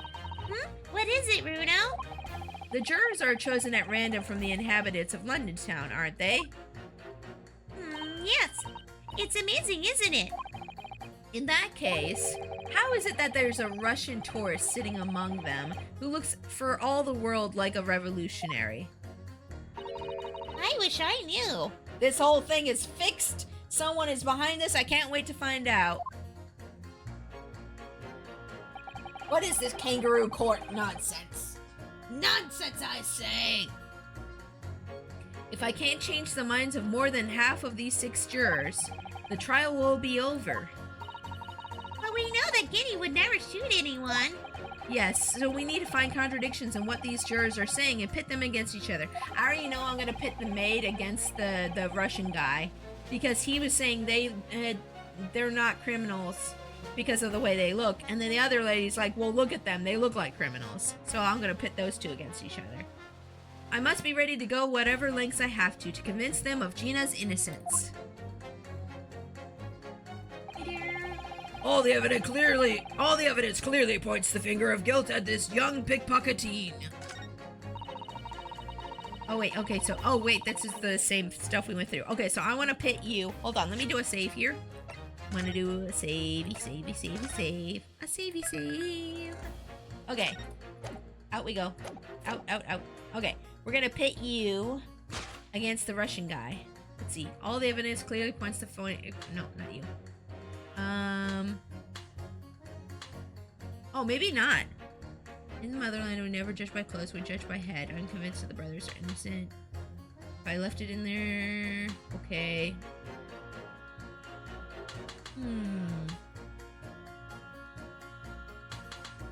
Let me see. Okay, well, I'm gonna try... I don't know. Maybe I'm wrong about this. Let's see. In motherland, we say never judge by clothes, judge by head. I'm convinced brothers are innocent. These brothers are the scum of the earth. They should be swing. Okay, yeah, I think they have disagreements, so we're gonna pit them against each other. Yeah, this should be... Yeah, okay. Those two statements clearly contradict each other. Oh no, I think I got it wrong. Good lord. Counsel, explain yourself. Oh my statement contradictory?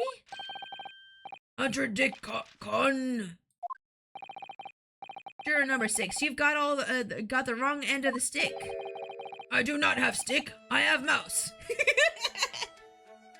I mean, yes, he does have mouse. Look, clearly he has mouse. Okay, guys. Clearly. Look. As juror number 2 said earlier, when the Skulkin brothers fled the scene on the night in question, they fired a shot from their revolver. Yes, they shot poor Mr. Sholmes in the abdomen, I understand. It is a cool mouse. Oh, yeah, he's very cute. I think he's a very cute mouse, yes. Surely you're not going to tell the court now that you didn't hear. Abdomen, ABD. Sir? Sorry, my English is still learning. You are telling the court you didn't hear? Forgive me, I did not hear. Here is word. Abdomen. Part of person's body containing stomach and other vital organs. Is this what you mean? You should say in plain English. I'm Russian, not native speaker. You thought it was a good idea to let this man be on the jury again? He most definitely has some power here. And and whoever let him be on the jury was in charge of letting him be there, even though he doesn't know the language. Oh, he put the mouse down. Oh, look he's just sitting there all proper. He's not gonna go anywhere. So, You are telling me these brothers who look like criminals were lying? They said before we've never done nothing. But truth is they shot detective. Duh. This is double negative. He's worse at learning English than Ryu. Yeah. Well, I mean, to be fair, Ryu had like 4 or 5 months before he got to the country to learn English. Which is still like, it's a very short time span. But I mean, I don't know how long this guy's had to learn it. Yes, that's exactly right. Oh no! No, don't hurt that mousy! You're a bad man after I've decided you're a bad man. Look at him squeezing the boy. No, baby, let him go. You're a bad man. I'm gonna put you in jail. I'm gonna put him to the gallows with this man. Look at, he hurt the baby. He must die. Let him go. I'm gonna kill him. I'm gonna bite him. Let me get him. Lying is wrong, especially when lie is said by person who looks like criminal. Coming from you, that seems surprisingly prejudiced.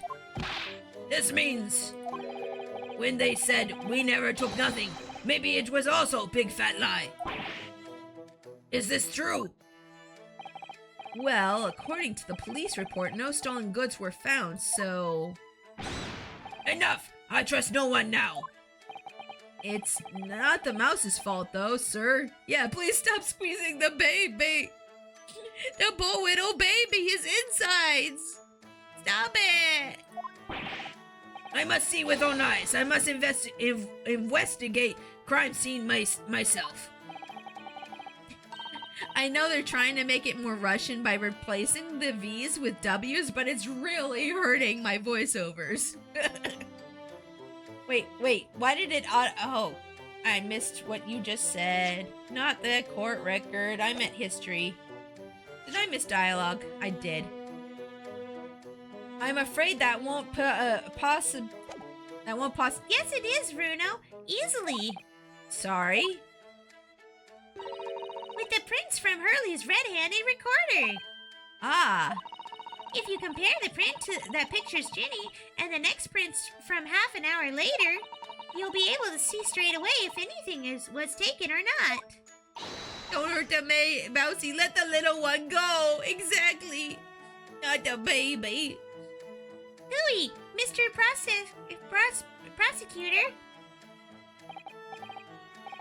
Tut, calling on the prosecutor in the middle of the summation examination of all times.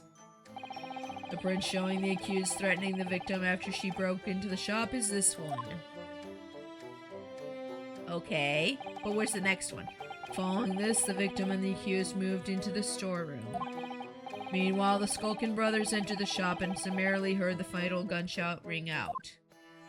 Show me the other pictures! You're not showing me the other pictures, Van Zeeks! I don't trust you to tell me what happened! Show me the pictures! Show me the evidence! You were going on and on about how I needed evidence earlier. Well, give me your evidence! Sadly, none of these events were captured on film. Bull crap! Bull crap!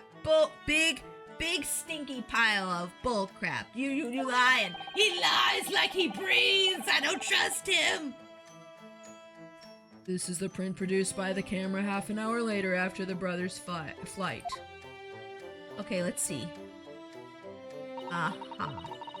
Sure. So this was taken after Hurley was shot then. As far as I can tell. Sorry, I did the wrong voice there. Nothing has been taken. That does seem to be the case. Oh, can we do the stereoscope thing now? Can we do the stereoscopic thing now? Ooh, can we? I can't notice anything that's obviously missing in the second print. Ooh. So, the brothers who look like criminals told only one lie. They shot men, but they stole nothing. That would seem so, yes. Good. No, not good. You were right. I did not understand situation. Now I know brothers have lied. I think it is very important to continue with trial. Oh. He's gonna put innocent. Nice. Still don't like you for squeezing the mouse, but nice. Yay, well done, Bruno. The balance is shifting. Well, it's a start, I suppose. But there must be more in what these jurors are saying that I can use to expose the truth. And if I can do that, we might just turn the situation to our favor still. Thank you, counsel. Continue with the summation examination. Oh, I shall. And kindly hand that new photographic print to the bailiff to be filed as evidence. The post-shooting photograph has been entered into the court record. Okay. Okie dokie. Another print in the court record. I wonder if we can make use of that. Yes, we can, and I'm excited to do it! Okay. Excuse me. I gotta go back to this juror over here. Excuse me. Excuse me. Excuse me. This guy, right here. Let's do a save here. Let's do a save here. Okay. Boop, boop, boop, boop, boop, boop, boop. Okay. I think you find if you look at the... Okay. So what do we do here? Do we present him with the photographs, or... I'm guessing I present him with the photographs here. Let's try that. Let's try that. Oh wait, no. Oh, never mind. We can't present that. Okay, let's press him and then present it. Hold it! The Great Ace Attorney Chronicles. Oh my gosh. Hi, Berwin. How are you doing today? What do you mean, look at the photograph in stereo? There you go. Sorry? What? Don't you know? Okay, so we've been through this dialogue before, but now we should be able to present the photographs together. Objection. Okay. There's no indication of the defendant ever find the gun. Blah, blah, blah. Okay, yep. Hope you're well. I am doing well. Thank you for asking. I'm doing very well. Thank you for asking. I'm having fun playing Great Ace Attorney. Oh, yeah, my new chair came in today, by the way, guys. For all you guys who weren't here earlier in stream, my new chair came in today, and I had to, like, help my hubby, like, lug it up the stairs to get it up here. And it was like... It's the UPS says it weighs 69 pounds. But I was all sweaty and gross for a long time after that. But yeah, we got my new chair in now. It would be, right? Yeah. Nice. But yeah, so I got my new chair in. I'm gonna put it together after stream. I'm excited for it. I've been sitting in this very uncomfy gamer chair for like 3 years now. When I started VTubing, I got suckered into buying one of those gamer chairs that you see everywhere. Like the ones that are like supposed to be good for gaming and comfortable for gaming, but they are like the most uncomfortable chairs, I swear. Don't ever buy one for streaming. So I'll finally have a comfy chair after this, though. Ooh, how did you know? Let's call it a lucky guess. Okay, never gets old. Okay, okay, yeah, we've been through this dialogue. Okay. Can I present the photographs now? Oh, I see. I have to go to her dialogue first and then trigger. Okay, I remember now. We have to trigger his dialogue by going through her dialogue. Hold it! I remember now. Hold on. Okay, we gotta go through this dialogue real quick. Sorry about the wait here. Yes, thousands of cables along the motion floor. I wonder if it really did work like that, though. That's crazy. I wonder how long it took to set up those wires along the ocean floor back then. I wonder if those wires are still there to this day. Do you think they are? Oh, there we go. Now we got him. Now she triggered him. She triggered him, so we're good. Let's see here. Let's pursue that. Excuse me. Excuse me. Is she speaking with a telegraph key? She's doing the telegraph while she's talking. Okay. Yeah, these two hate each other because he likes stereoscopic stuff and she's like, a telegram better and blah blah blah. Okay, so we're gonna go through this and hopefully I get to present the two photographs now. Hopefully. So y'all won't believe this. There's also a doctor on a surgeon on the jury here, and he keeps talking about, oh, I couldn't have left it in there, and I was like freaking out because one of the other characters got shot in his belly earlier in this game, and he was under surgery, and I'm like, no way, that's his doctor. Please tell me. And he's saying he's worried that he left a scalpel in his stomach, and I'm just like, Oh no, tell me that's not him. And I swear, if we find out later that's Sholmes' doctor, I'ma flip everything in my house over. I'ma flip it all. Because I'm gonna flip out. Okay, now we should be able to do this photograph. Oh, that's what happened, yeah. Flip my entire house, exactly. You know how people flip tables? Well, I'm gonna flip my whole apartment over. Or my whole apartment building, I swear. Okay, here we go. This is the part where we should be able to give him the photographs. Absolutely. Absolutely. Absolutely, positively. Okay, let's go ahead and do a save here. Just in case I'm wrong, but I don't think I will be. Okay, now we should be able to give you those photos. Look at this photograph. Every time I see it makes me laugh. Take that! Take that! Alright, juror number 3. I think we've been through this dialogue too before because I tried to present just the one and then it was like, oh, when you need 2. Okay, so now let's get you the, yes, one more print and I'll be able to amaze you all. Yes, yes, yes. Okay, here. Take that! Take that! There you go. Okay. Alright, these 2 prints were taken with the same camera in Windy Banks on the night in question. Yes, I see. Tell me, Mr. Lawyer. Do you know how stereoscopic images work? Do you understand the principle? No, I'm stupid. They explained it to me 3 times and I still don't know. No, I understand. I understand. Well, I think so. I did have a lesson only yesterday. Yeah, that was yesterday in game. Last week was last week for me though. The left and right eyes need to be the same, only with a slight shift in the positions of some objects.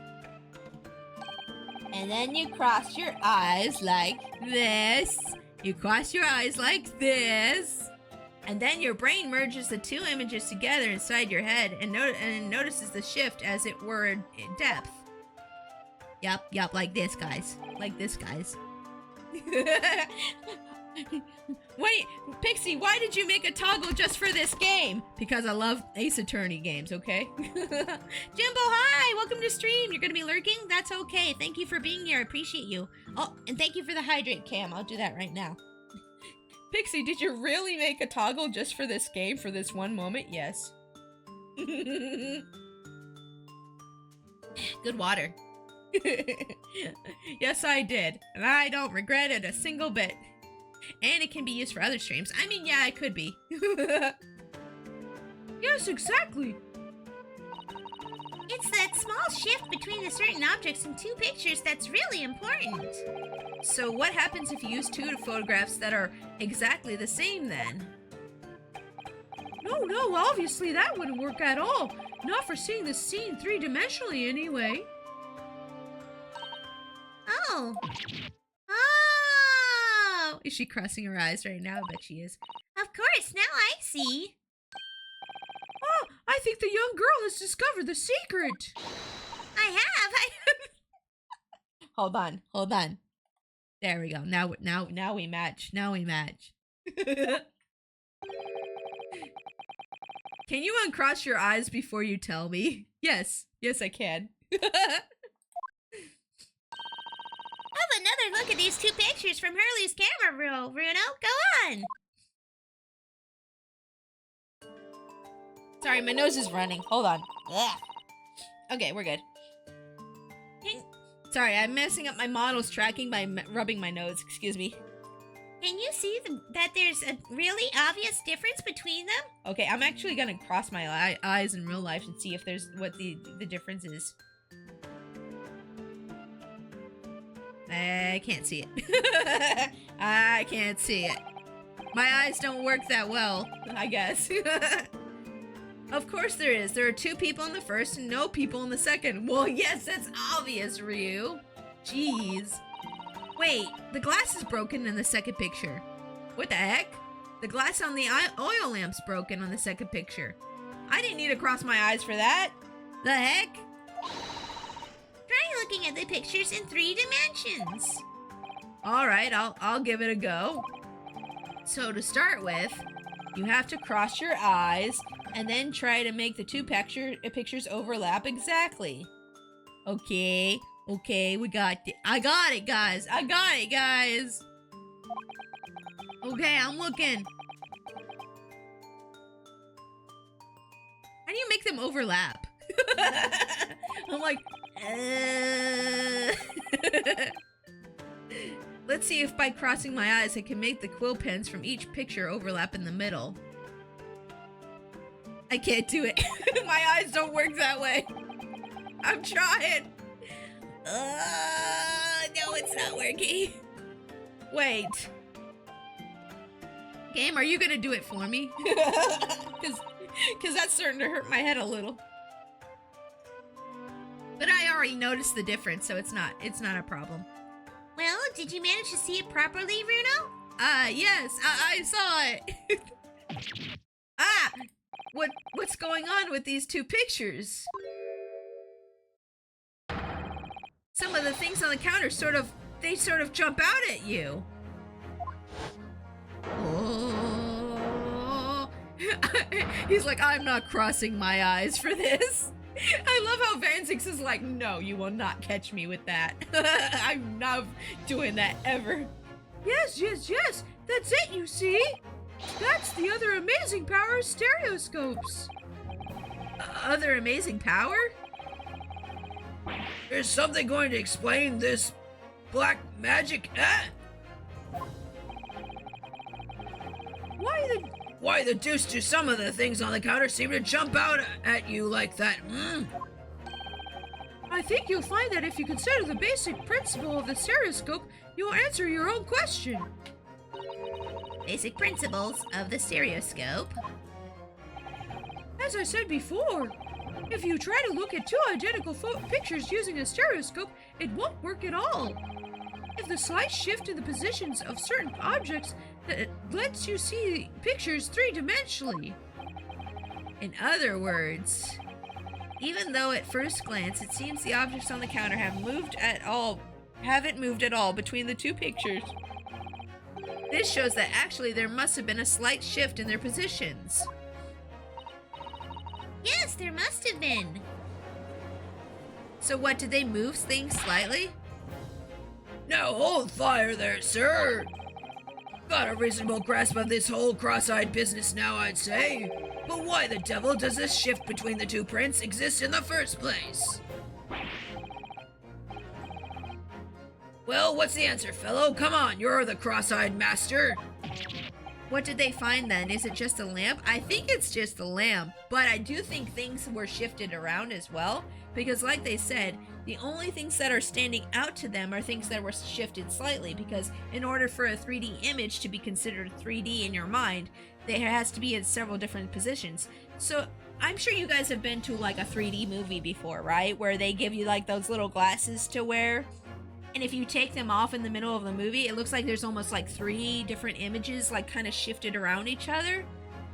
Like you guys have seen that, right? Before? If you haven't, don't worry about me, but like basically in order for that 3D effect to be created, they have to make several duplicates of the same image and shift them around. So this means that the objects that were on here, let me put my explaining finger up, excuse me. No, that's the wrong one. I'm gonna put my explaining it. So this means that in order for the books and everything to be standing out, they were moved around. So somebody knocked everything off of the counter and then they put it back where they thought it should be, but it wasn't quite in the right position. So that means somebody's being shifty around here and they moved things around. What, me? I haven't the first idea. I do. I know. Because I have big raccoon brain. Yeah, the red and blue offset. Yes, exactly. Exactly. So it's offset a little bit. I know, Bruno. It's quite simple. Tell him, Iris. Tell him. It is? Just think it through step by step. The first photograph was taken at 1 a.m. Then, 30 minutes later, the second photograph was taken. But the position of some items on the counter appears to have shifted slightly in the interim. So that means... That means that sometime in the half-hour interval, someone must have tampered with the things on the counter. Exactly! Good job, Ryu. You got it. Zookers! Someone tampered? New information. Stop. Not mentioned in testimony so far. Stop. Yes. We've had to go around in circles a little here, it seems. But I'm starting to see what I should be aiming at in this summation examination now.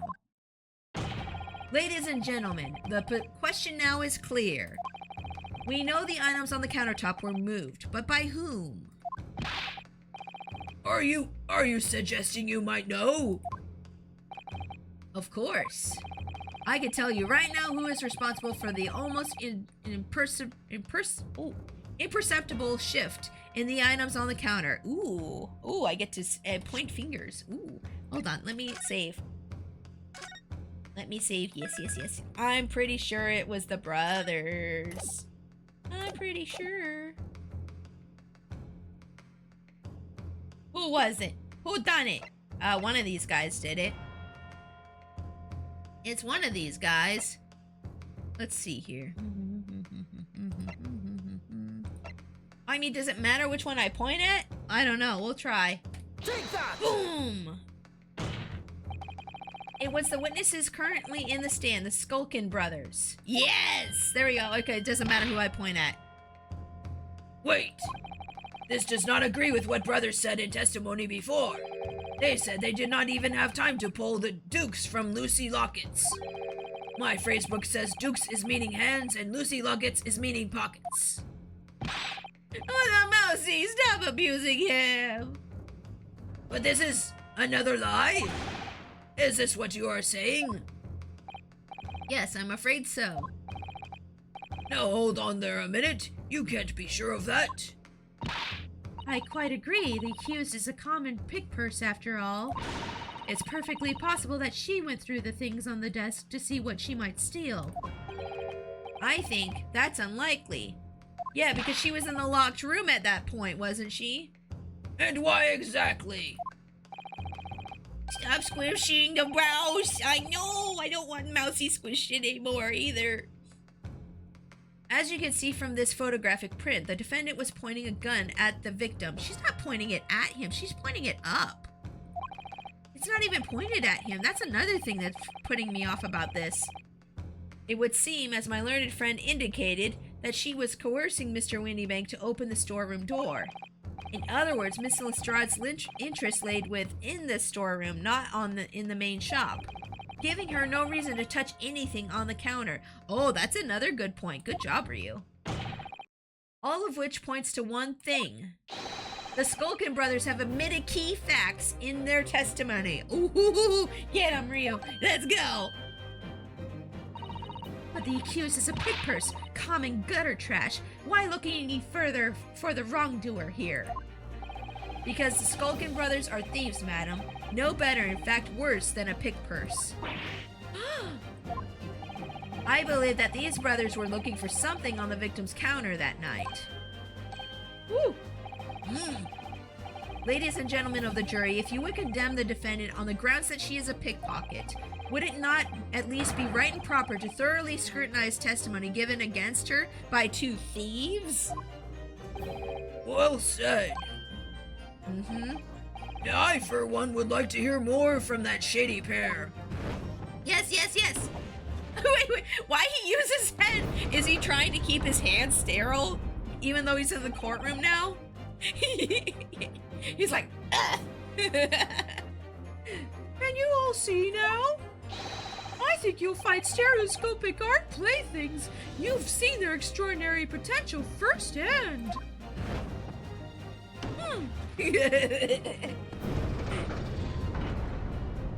Okay, fine.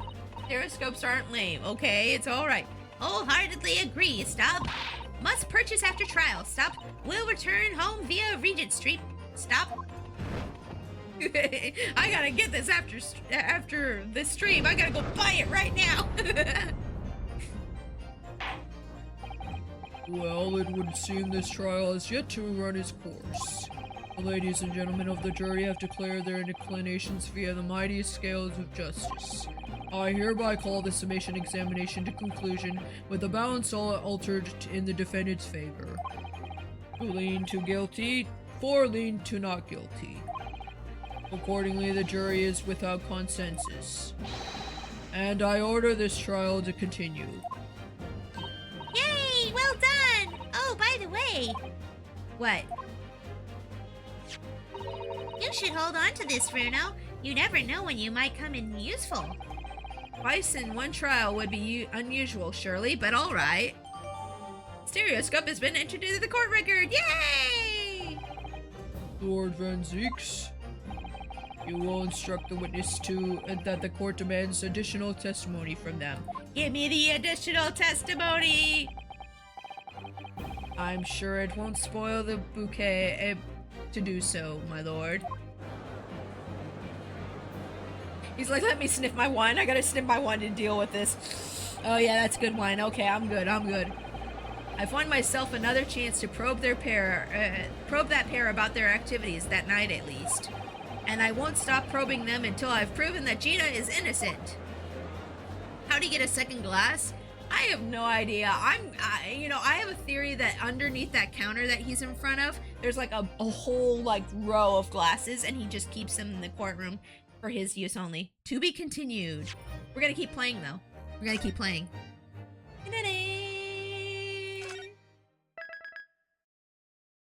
We're gonna keep going. Let's go. Let's go. I'm ready. Do your worst. Order, please. Let us resume proceedings. Witnesses, you will now retake the stand. Yeah, get back up there. And tell the truth this time. Dummies. Oh, hi. Hi, Gregson. I presume you heard the defense's counsel's summation examination. If U.S. courts had fully stocked bars behind the desk, it would make the law a lot more fun. I feel like people would get more drunk in court, and then maybe they would be a little bit more honest. And you know what else I did? I not only killed him, I farted on his head after he was dead. Yeah, I did that. And I do it again. And also, I've been cheating on my taxes. And you just imagine, like, people on the stand just be like, yeah, I did that. I did it, and I'll do it again. Hey, this isn't alcohol. This is a truth serum. What have you done? Oh, yeah, Governor. I did, Gov. I did. I also took sweets from a child. Your Honor, the defense is stinky. Mr. and Mr. Skulkin. Gore, blimey! Gore, blimey! This is going to be hard work, yep. It's going to be hard work, but it's going to be worth it. Earlier in this trial, you gave the following testimony about your actions after you entered Winnie Banks. Well, it was bedlam soon as, weren't it? It was, Nash, it was. Didn't even have time to pull me dukes out of me Lucy lockets. Yeah, well, at least my client didn't kill someone. However, that was a lie. You brothers. Lord blimey! On the night in question, you rifled through the items on the victim's counter. We never done nothing of the sort. How'd you figure that out? Oh. This one admitted to it. The other one admitted to it. Uh-oh. Better get your story straight. You will now give formal testimony once again. You will tell the court precisely what happened on the night in question, and this time you will tell the truth. Each lie that passes your lips serves to increase the severity of your punishment. Ooh! He gonna kill you like he just destroyed that wine glass. And that, gentlemen, may deal a crushing blow to your chances of ever seeing the light of day again. Get him, Van Zeeks, get him! A thought worth pondering, perhaps. Say no more, Governor, if we hear ya. We'll blab, we'll squeak, we'll preach! Glass 2, let's see when Glass 3 comes out, I know. I know. Let's go. Alright, we did knock a few things over, but we weren't rifling for nothing. It was when we heard the gunshot, see? Made us both jump and all that stuff went flying. 17 glasses total since, what, this case started? Or since the game started? Lummy, it didn't have to give me a fright. We was thinking the shooter come out of the door and get us next. Like another prosecutor did. Oh, you're saying he's gonna do 17 glasses each case like Got It did 17 cups of coffee? Oh, I getcha, I getcha. The total he'll probably smash. Yeah, I gotcha. Yeah, got it, yeah. I know what you're talking about now. We stuck everything back where we found it and scarpered straight into in the back. You know, if this were true, there would be some things that were out of place, like considerably out of place. They were almost exactly right where they found them, which makes me think that they saw a photo or they knew and had a photo of the front desk and they were replicating it as exactly as they could. Like, if you guys were at some place and you knocked over stuff on somebody's desk and you had hardly ever been there before, if you've never been there before, you'd probably put things back like what you thought they looked like, but it still would probably be slightly out of place, right? It was almost exactly, everything was almost exactly where it was. It was just slightly shifted to like the right or left. So that makes me think they had a photograph. They had a picture of it. Captain Fox, hello! Welcome to stream. How are you doing today? We're playing some great Ace Attorney Chronicles. And right now, I'm just like sitting here being like, no, how did they put it back so exactly, you know? You know? Good, how about you? I'm great. I got my new chair in today. I don't have it put together yet, but I'm super excited to have a new chair to sit in. Because I've been sitting in this very uncomfortable gamer chair for 3 years now. So I am doing great today. One of my followers bought that chair for me earlier this week too. So I'm like, so excited. Let's see. We stuck everything back where we found it and scarpered straight into him in the back. We couldn't have shot the pawnbroker, see? We never even had a chance, did we?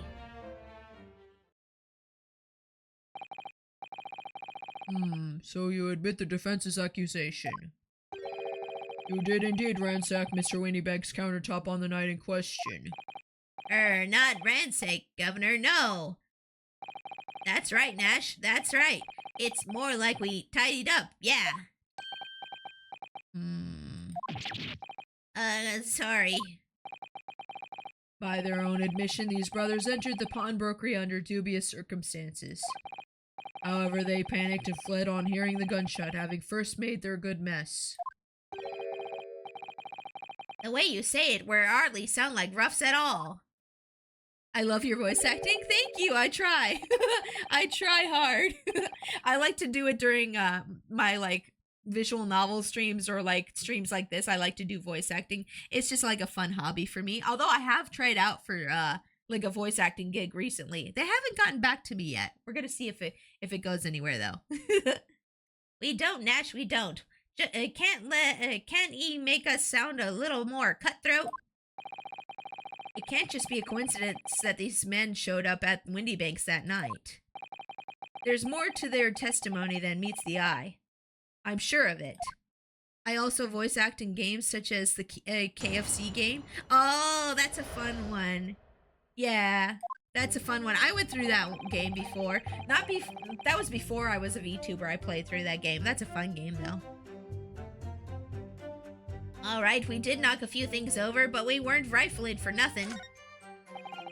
It was when we'd heard the gunshot, see? Made us both jump and all that stuff went flying. Oh wait, no, this is a cross-examination. I don't need to read this again. Excuse me, let me do a save. I lost track of where I was here. Okay, let's do a save. Let's see. Now, when you say you voice acted, did you actually get paid to voice act, or are you just voice acting it on your stream like I'm voice acting? That's what I'm interested in there, Captain. If you're actually voice acting like paid gigs, that's really cool. Then you have my admiration. Let's go ahead and press you on everything here, sir. Let's go ahead and press you on this, sir. If that's the case, then why didn't you testify to that effect in the first place? Well, you know, it ain't exactly squeaky clean, are we? We ain't, Nash, we ain't. If we admitted to something like that, people would think we was up to no good. Well said, Ringo. Me old China, we'd only land ourselves in even more trouble. And in fact now, as a result of lying in your previous testimony, that's exactly what you've done. You've landed yourselves in even more trouble. Ah, well, that's rotten luck. Says the rotten apple eater. Rotten apple eater. Yeah. That's a silly name to call somebody. Rotten apple eater? Yeah, well, you're a rotten pear eater. Oh my god. Witnesses, explain your actions to the court. Why did you ransack the victim's counter? We never ransacked nothing. Right, that's right. More like we tidied the place up. Sorry. He's giving them the evil eye. Oh no. It's when we heard the. Okay, let's. Hold it! He's all wall-eyed there. It's funny. So what you're saying is, the sound of the gunshot shocked you so much you knocked all the things off the counter? Well, it shocked one of us that much, yeah. This bag of nerves needs to learn to keep his shirt on. Look, it was loud, all right? Blimey, me dead granny would have woken up at that bang. Big Bruff here, it screamed like a bloomin' baby and fell over on the counter. He knocked over the load of books, a candlestick, and some skull, whatnot. That got tangled in some marionette. What knocked over a picture frame? What knocked them scales on the floor? So it's like dominoes. Boop, boop, boop, boop, boop. You've really mastered working quietly then. What a racket. Me granny would have been scared back into her grave at a clatter like that. Is he even tall enough to reach over the counter, though? Is he? That guy's pretty short. I don't know if he could even reach over the counter. So in short, the gunshot took you by surprise. And then some. I mean, it was quiet as a mouse, and then some, all of a sudden, bam. Oh, Gregson has something to say. What do you have to say, Gregson? Tell us, Gregson. Who is it, Gregson? Is Timmy stuck in the well? What is it, Gregson? Tell us. Tell us. Excuse me. Excuse me. Inspector Gregson, do you have something to add? Like I keep saying, I don't appreciate being lumped in with these scoundrels. No, something to add about their testimony. You seem to react just now to what Mr. Skulkin said. Oh my goodness, I cannot read. Did it make you think of something? It's probably nothing, of course. I wouldn't even bother to mention it, only... Well, the fact is, cases don't get solved if you ignore the little details. How about you just tell us what's on your mind? Yeah, just tell us, Gregson, come on. As you know, we brought these fellas into the yard for questioning last night. And the statement they gave us then told a slightly different story to what they're saying now. Did it? Yes, this is exactly how you catch criminals. You have them give testimony, and then you have them give it again and again, the same testimony over and over, and eventually they mess up. They'll say something different from the first time they told the story, and that's where you get them. That's where you get them. You're like, but you said this earlier. You claimed you heard the victim shout something out before the gunshot. Might have, Gov, might have. Does ring a bell now you mention it. Granted, it's only a minor detail, but still. I can't help feeling like perhaps you've all been a bit sloppy with your testimony here, eh, fellas? If I discover the witness's testimony has been any more sloppy than it is hitherto proven to be, I shall be forced to bring the very harshest punishment to bear against them. That tactic actually comes up a few times in A Few Good Men. Yeah, it's a very good tactic. I like it. I think it's very good. We'll get it right this time. That's it. Yep. It's all coming back to me now. I'm sure it is, bet. Then speak. Supplement your testimony with whatever details have miraculously returned to your questionable minds, sirs. Right you are, Gov. Yeah, tell me the truth. Man, he has the same cheek physics that the one lady did. Mrs. Garredev. Mrs. Garredev had the same kind of cheek physics. I swear they put boob physics on their cheeks. Hold on, I need some chapsticks. My puckers be dry. My puckers be super dry. I need chapstick like crazy. Oh, there we go. There we go. We're all good now. And then let me just take a sip of water too. Gotta hydrate the lips and the throat, you know. The jiggle bones are real. They are. Oh, thank you for that hydrate, Cam. Yes, I was just about to do that.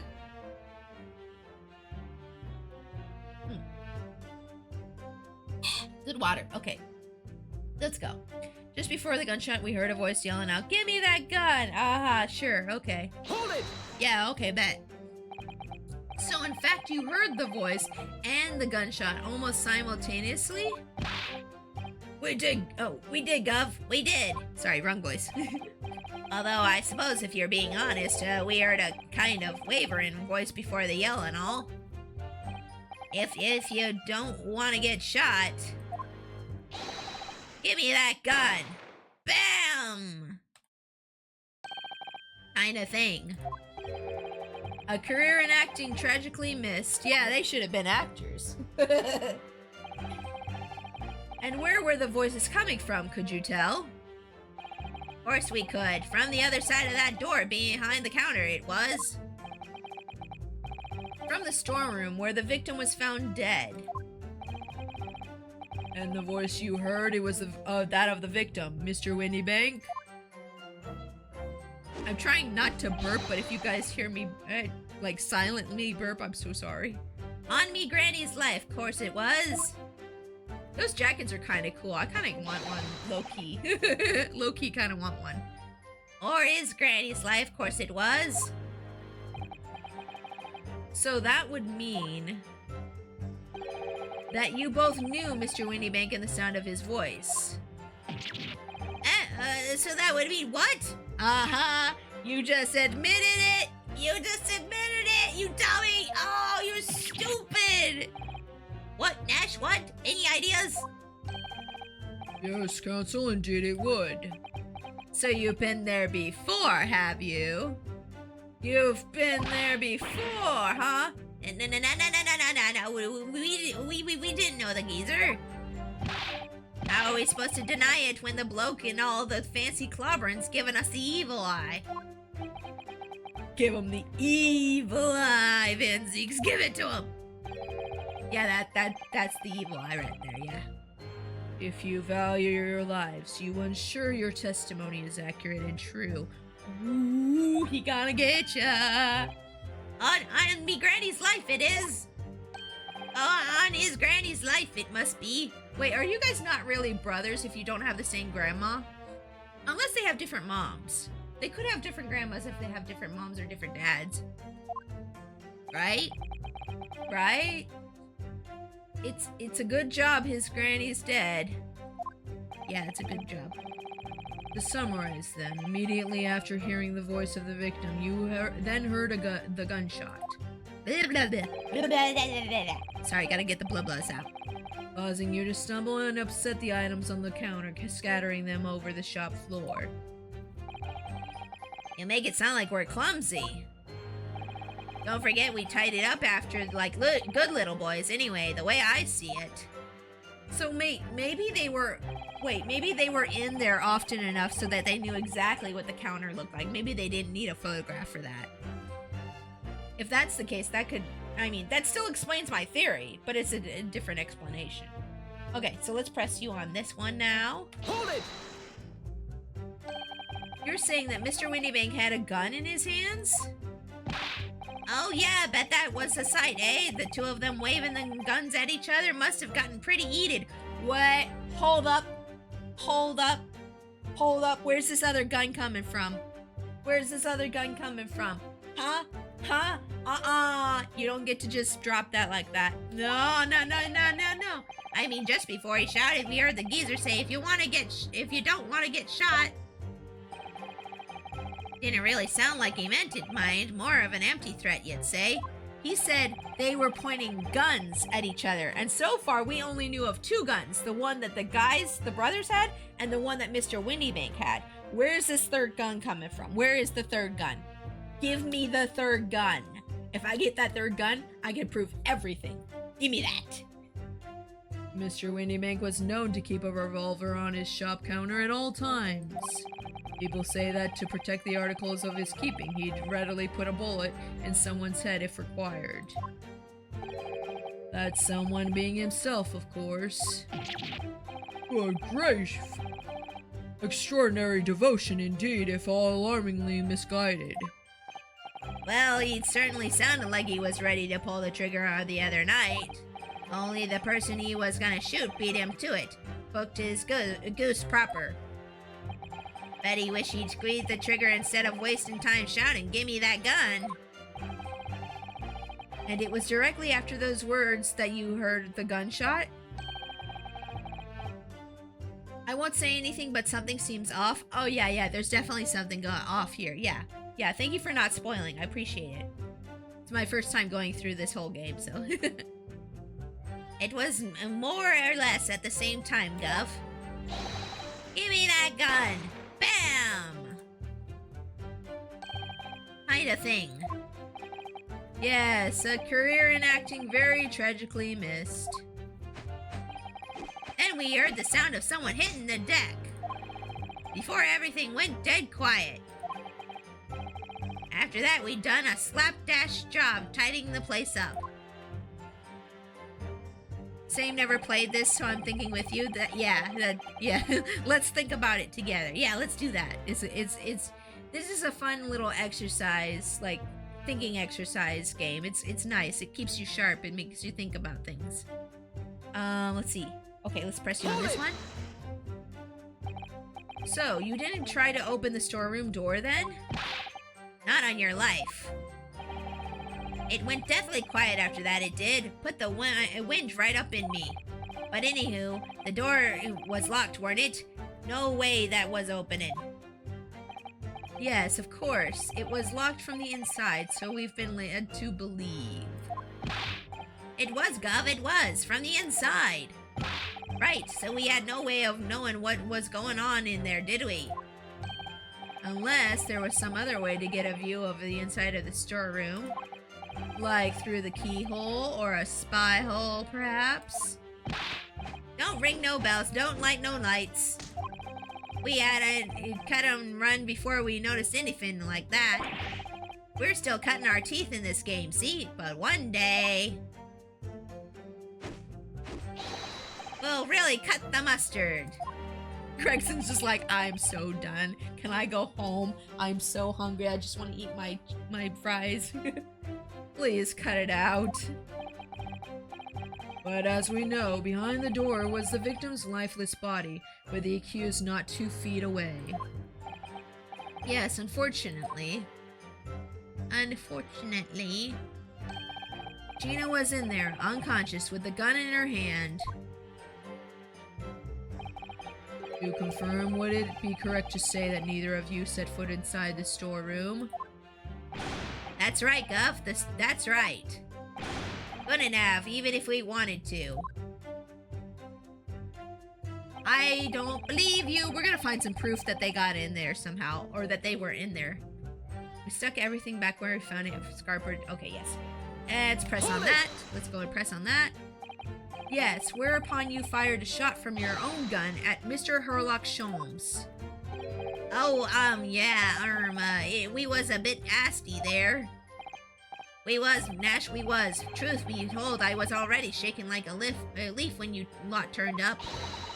If you're shaking like a leaf, don't put a loaded gun in your hand. Yeah, tell him. Good advice, miss. Good advice. Truth be told, me mind went totally blank. Before your mind goes totally blank, make sure you don't have a loaded gun in your hand. Yeah, tell him, Iris. Gun safety. Mental note made, miss. After that, we laid it down to the street, but apparently we looked dodgy to the coppers or summit, and they clapped the darbies on us like winkin'. And after you'd been handcuffed, the police found this revolver in your possession, correct? Yeah. Well, listen, that proves it, done it, eh? We could have shot the pawnbroker. We never had a chance. Yeah, sure, okay. Bet. We'll see about that one, buddy. We'll see about that one. Gina has better gun safety than you two fruit heads. Yeah. And why should we believe that? What? Well, 'cause it's true, innit? The place was totally empty when we went in. At that time, the victim was already in the storeroom, having been forced to open the door by the accused who had a gun to his head. In other words, on the night in question, these two witnesses never even laid eyes on the perpetrator of the pawnbrokery, Mr. Windybank. Correct? Oh, proprietor. Sorry, proprietor, not perpetrator. Excuse me. You've got it, mister. Down to a T. So the Skulkin brothers never actually encountered Mr. Windybank? Is that really true, I wonder? Yeah, I wonder too. That's it? That's the full extent of their testimony? What is it, Runo? You look very fierce. I could pour you some herbal tea if you're tired. Oh, thank you, but I'm fine. Being such a logical thinker, you'll probably laugh. But I feel as though these brothers are still hiding something important. It is nothing more than a feeling, though. I have no proof to support it. Well, feelings can be very logical at times. Sorry? People's expressions, the movement of their eyes, the words they choose. You can take all that in your brain, you will quietly analyze it to come up with a feeling like you described. You've concluded that there's something suspicious about this testimony without knowing why, that's all. I think you should trust your instincts. Iris, thank you. Sometimes I think she's 10 years old. If she's 10 years old, then I must be 5. She's just really smart for a 10-year-old, that's all. Okay, let's do a save here before we, so we're gonna probably present evidence on one of these statements. And I just gotta figure out which statement it is and which piece of evidence we need to do. So let me go through these real quick here. We knocked things over. Just before the gunshot, we heard a voice. Okay, yes, this was the statement that was modified, and 99% of the time in Ace Attorney games, when you get a statement and it gets modified, that's where you present evidence. So this is where we're going to present evidence. So now we just got to figure out what evidence to present here. Okay. Before the gunshot, we heard a voice yelling out, "Give me that gun." This is the statement that got changed. So let's check out our evidence here real quick. What would relate to that? Let's see. Before the gunshot, we heard the voice yelling, "Give me that gun." Before the gunshot. Just before the gunshot. Give me a sec to look through here. That's an autopsy report. Hold on. Let me take another look at that. No, not that. No. We heard a voice yelling out, "Give me that gun." Just before the gunshot, huh? Wait, it was through his back, wasn't it? The gunshot was through his back. If they were talking to each other, wouldn't they be facing each other? Usually when you talk to someone, you face them forward, don't you? I think this might be it. We'll try this. Let's see if it works. Objection! Nope, music kept going. If the music keeps going, that means you're wrong. If the music keeps going, that means you're wrong. That was a boo-boo. That was a boo-boo. Okay, so it's not that. What could it be? What could it be? What could it be? Let's think. Let's think for a bit. Okay, we have that. Floor plans.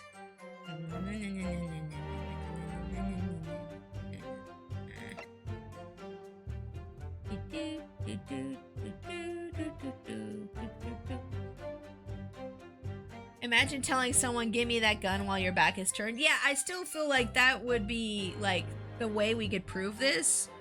But let me go through here. Let's see. Yeah, this wasn't the right one. So maybe it's the gun. Maybe it's the gun. Let's talk about yeah, let's try the gun. Objection! Nope, music kept going. Nope, that one's wrong too. Okay. Process of elimination. Process of elimination. Of course, I could have the wrong statement altogether too. Let me go through these real quick. Hold on.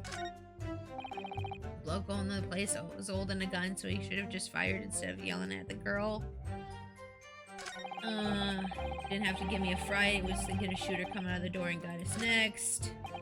We stuck everything back where we found it and scampered straight into the back. Okay. We couldn't have shot the pawnbroker. See, we never even had a chance, did we? Okay, let's go back. Yeah. The bloke what owned the place was holding a gun, so he should have just fired it. Okay, so if he was holding a gun, he would be facing her too. Let's try this one too, just to be safe. Just to be safe, let's try this one too. Okay. If he was holding the gun, then he would be facing her, right? He would have to be. He can't just be like aiming at the wall or something. So let's try this one. Let's try this one. Objection! Oh, there we go. Okay, got it. Music stopped. We're right. Yay! So you're saying that on the night in question, the victim, Mr. Winniebank, was wielding a gun. Is that correct? That's it, Gov. You got the picture. He has, Nash. He has. No question. And yet, photographic evidence obtained immediately after the incident clearly shows that Mr. Winniebank was not holding a firearm in any description. Eh? You what? Gordon Bennett, it ain't right. Objection! Ooh. There can be no question that the victim's revolver was used in the incident. I would remind the court that Mr. Winniebank's gun was found at the scene. Yes, it was used, but by whom? But by whom? Not only was it identified as the murder weapon, but it was found in the accused's hands. Yes, but if somebody's saying, give me that gun, and they're wielding a gun, they're not gonna face away towards the wall or something. I've never had a conversation with someone facing away from me. Never in my life. Well, actually, that's not true, because I did have this one friend who was being dramatic and was turned away. We went to a party, and well, this person's not really my friend, they're more of an acquaintance. We went to this party, and this person who was at the party was standing at the top of these stairs in this person's house. And when me and my hubby came in, he was being all dramatic and extra, and he was turned away from us, and he was like, so you've arrived. At the top of the stairs, literally anime fashion. It was so cringe, but so I started laughing my head off. But he literally was standing at the top of the stairs, and he was turned away from us, his back facing us, and he was like, so you've arrived? I literally blurted out laughing, and I think he was trying to be serious too, because he seemed really upset and bashful afterwards. I couldn't help myself, I laughed so hard. The edge, I know, the edge. Yeah, that mall tooler used the victim's own gun to finish him off. But that's literally the only time in my whole life I've ever had a conversation with anybody turned away from me, okay?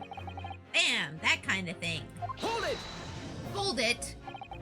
Stay exactly where you are, right there. Eh? If the crime had taken place as you've so colorfully described in your testimony, it would give rise to an undeniable and significant inconsistency in the final moments you just acted out. Bubba! Bubba, baby! Mama pet you. Hold on, my buddy's here.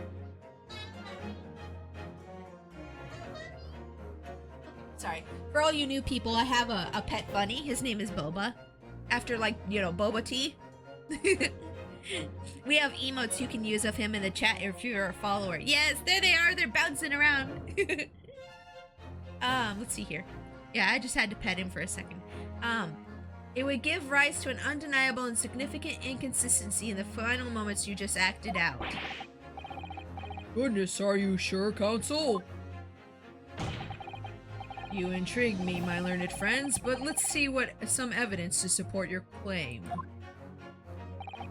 Where is the proof that demonstrates this inconsistency in the witness's portrayal of the victim's final moments? Ooh. You want proof? Oh, I'll give you proof. Man, Zeeks. I will give you proof, Zinksy boy. Oh yeah, you're gonna get it. You're gonna get that proof. It's in the photo. It's in the photo, okay? Oh, bam! That! Yeah, get the get the ass. Yes, I'm gonna get that, yeah. Yes, I am. Let's go. According to their testimony, the witnesses claim to have heard a shout of "Give me that gun," followed by a gunshot. Indeed, with the two events happening almost simultaneously, or so we've been led to believe. Yes, that's right. Now, if that testimony is true, it would mean that at the moment of death, the victim and his attacker would have been facing each other. Facing each other. However, if I could ask the court to study the photograph of the victim's body again, you can clearly see that Mr. Windybank was in fact shot from behind. Let's go. Let's go. Let's go. Oh, what's that? Oh, he was shot from behind? Oh, who said that? Was it me? Yes, it was. Oh, I said that. Yes, Konorak, we were both right. Yes, exactly. Get him. Get him. So, as I stated before, there is an undeniable inconsistency in your testimony, Mr. and Mr. Skulkin. Yeah. We got this. But it's the God's honest truth. It is, Nash, it is. When he was shot that night, the shopkeeper had a gun in his hand. We saw it with our own bleeding eyes. Did I hear you right just now? You actually saw Mr. Windybank holding a gun? Oh, did you really? Oh, did you really? Oh, you think you did? Oh, you're so cute. Oh, no you didn't, dummy. No you didn't, dummy.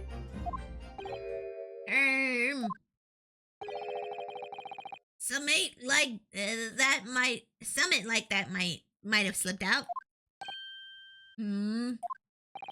Ladies and gentlemen, you have all just heard the admission by these two witnesses that on the night in question they actually saw with their own eyes the victim wielding a gun, which can only mean that despite their testimony to the contrary, the Skulkin brothers must have encountered the victim in person.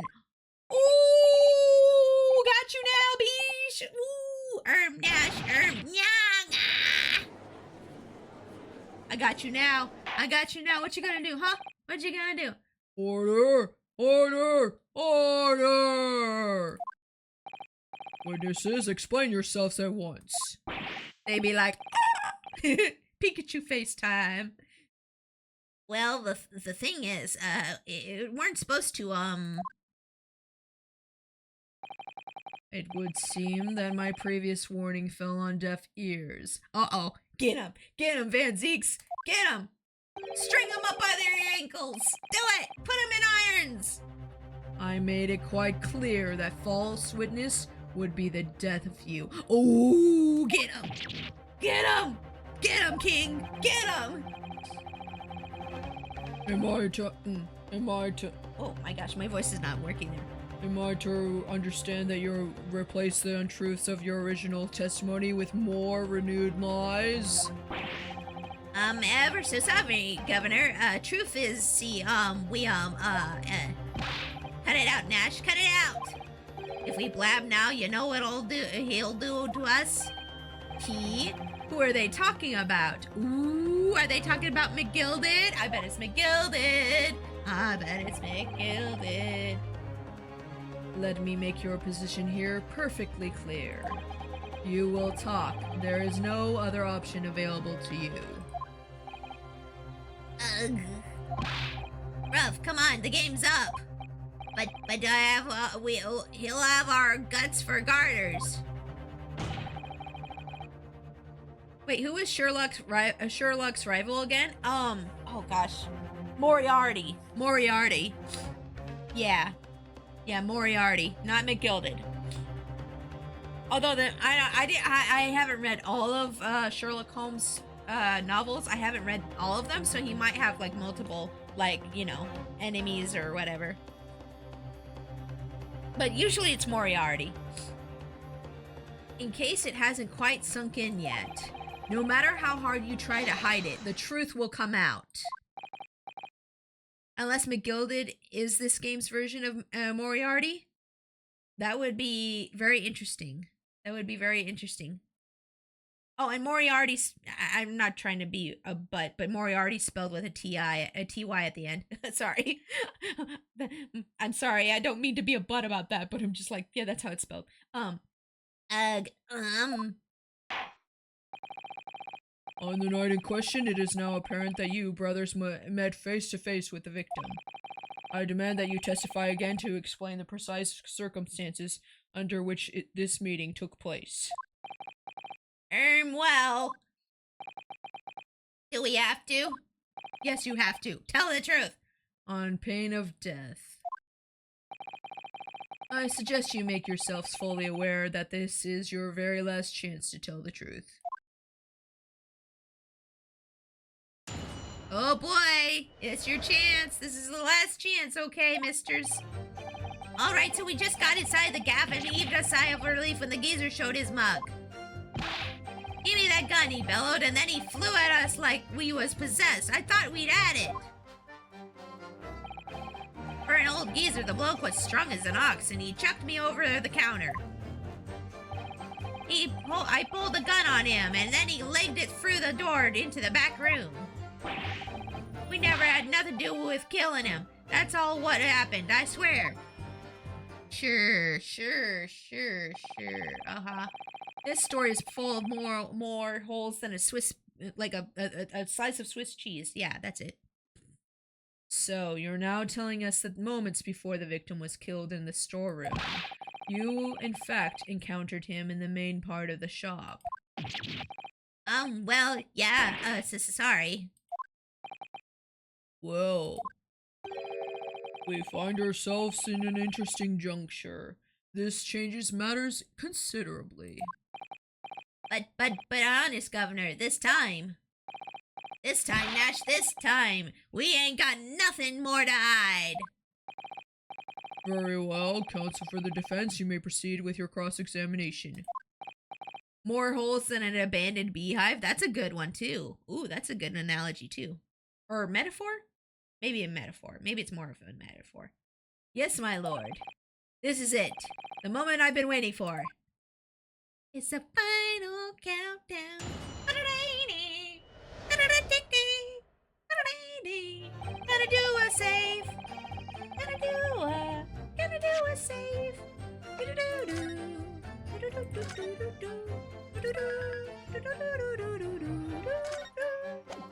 Okay. Back we go. Okay. Let's get these boys. Hold it. When you say geezer, I presume you mean the victim and proprietor of the shop, Mr. Windymank? How dare you speak ill of the dead, sir? Well, sorry, I mean, that's right. We was keeping a close eye on the entrance to the gaff, obviously. But we never thought no one was gonna come out of the back room like that. The back room being the pawnbroker's storeroom? Yeah, that must be where he bopped up from. Only place he could have been. So it would seem the victim was already in the storeroom when these brothers entered the premises. Which means Penny must have been in there at that point as well. And yet they mention her not at all in this new testimony. They haven't mentioned her once in this new testimony. She's there, but they haven't mentioned her at all. But that doesn't make sense, does it? If Gina had threatened Mr. Winniebank in the storeroom with her at gunpoint, then why would he have emerged from the same room all alone with the brothers when the brothers arrived? Oh, I don't know. Did you see the accused at that time? What, that Maltaller? I couldn't tell ya. No way, Cobbler. We had bigger fish to fry then. I mean, the old geezer just lost it. Okay, give me the gun, he bellowed. Blah, blah, blah, blah, blah. Press! Hold it! Pressin'. Wait, pressing.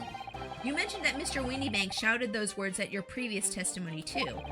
However, you claimed that you heard him yelling them on the other side of the storeroom door.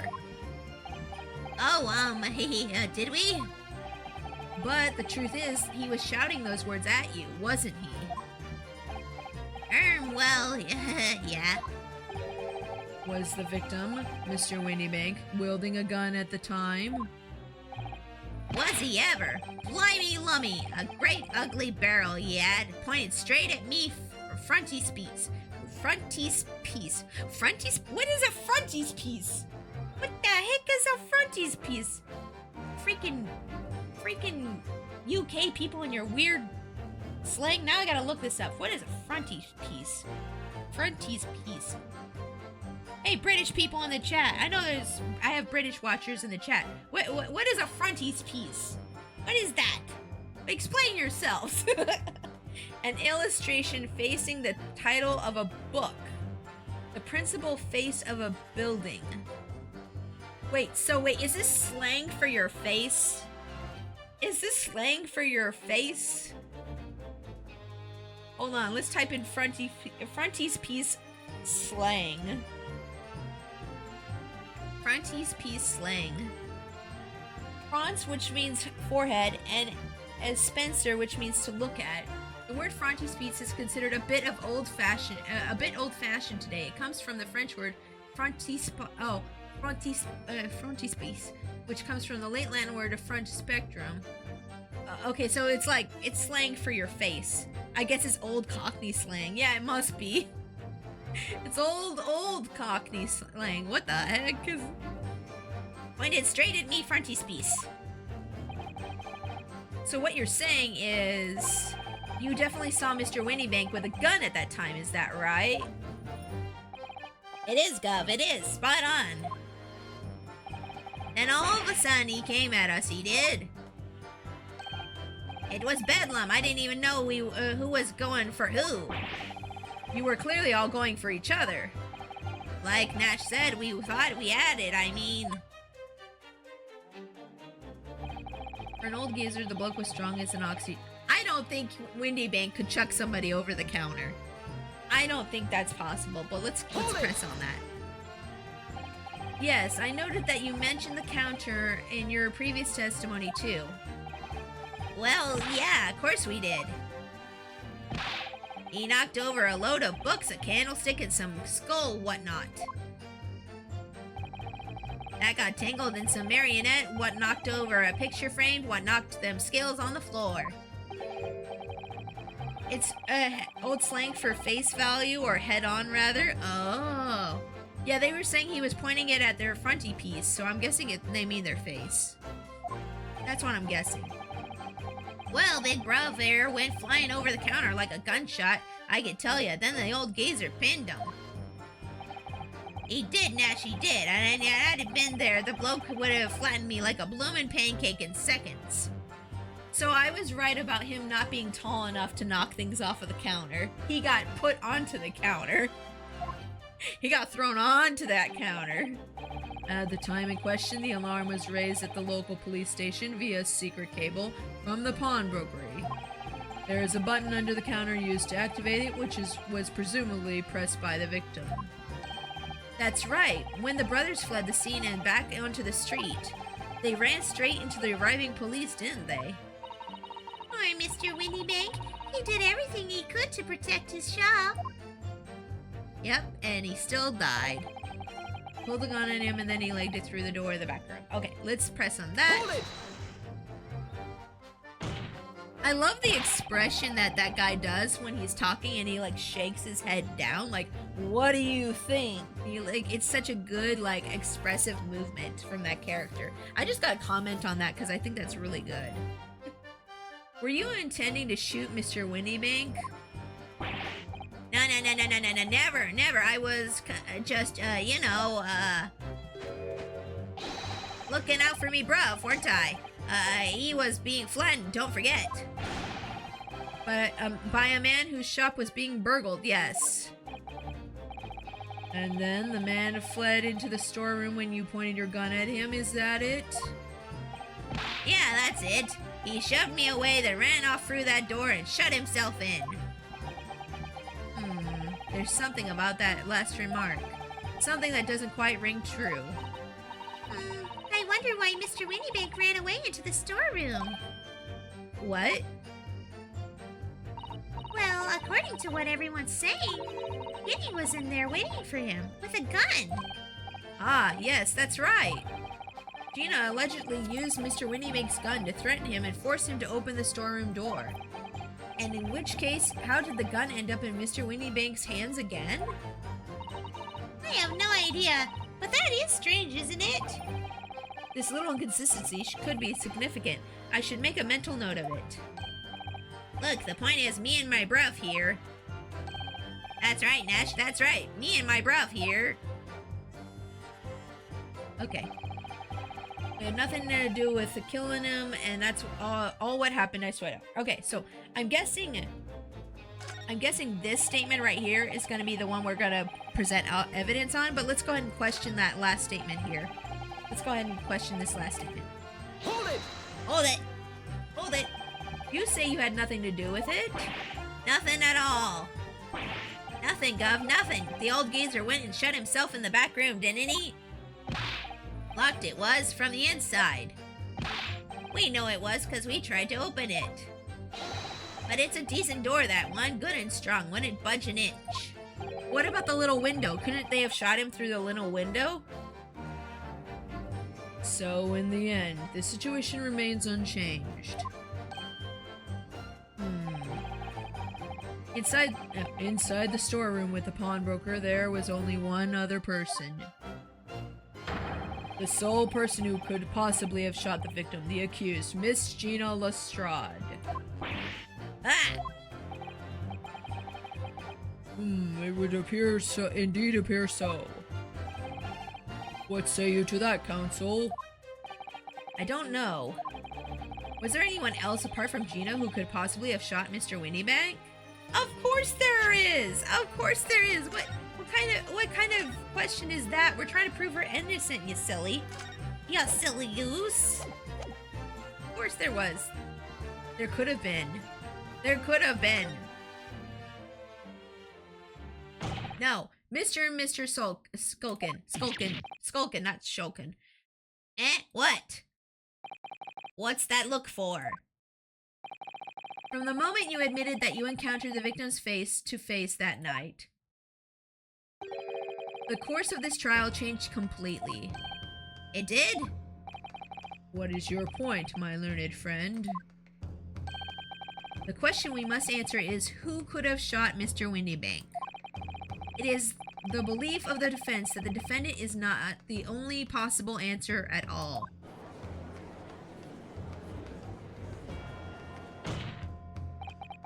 You have my attention. In that case, let us return to this plan of the premises. The victim was killed in the storeroom, which was locked from the inside. Yep. Those are the facts, so pray, what other possible answer to the question of who shot the man could there be? The little window! The little window! Come on! Let me tell you about the little window! Counsel, must now provide answers to the court in respect of 2 conundrums. Oh, 2 conundrums. 2, my lord. Twice as many chances to be right, maybe. Indeed, namely, from what location did the culprit shoot the victim?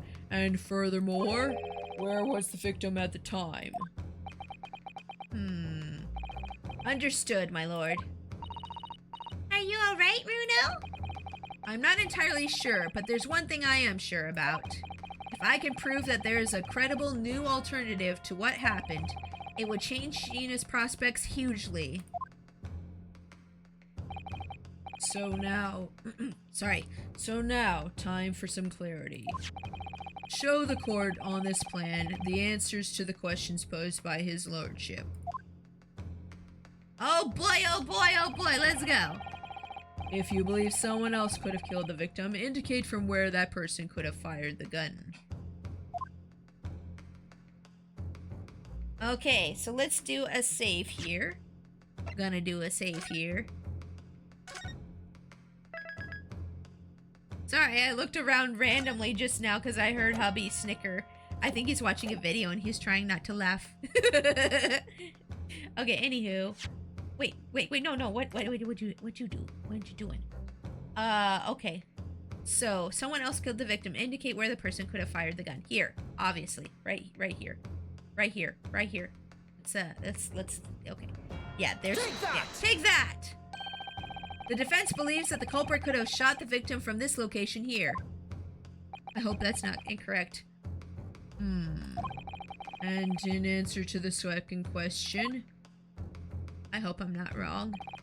Assuming the culprit fired from the location indicated, where was the victim at this time? Of course he's in the storeroom. He's right here in the storeroom. Take that! Yeah, he was here. The culprit shot the victim from outside the storeroom. Continue. Mr. Windybank died instantly from a bullet wound in his back.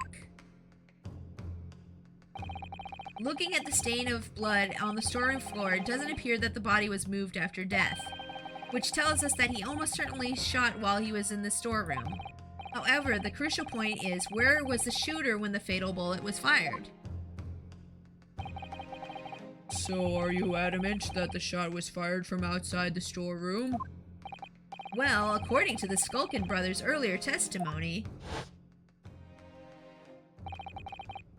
I pulled a gun on it. Oh, I'm sorry. I pulled me gun on him, and then he legged it through the door into the back room.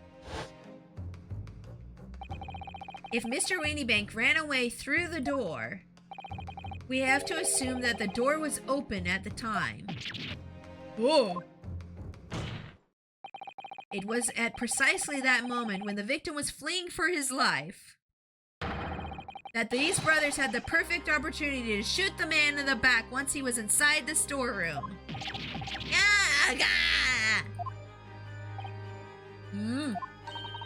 Come to think of it, do you remember what the prosecutor said at the start of the trial?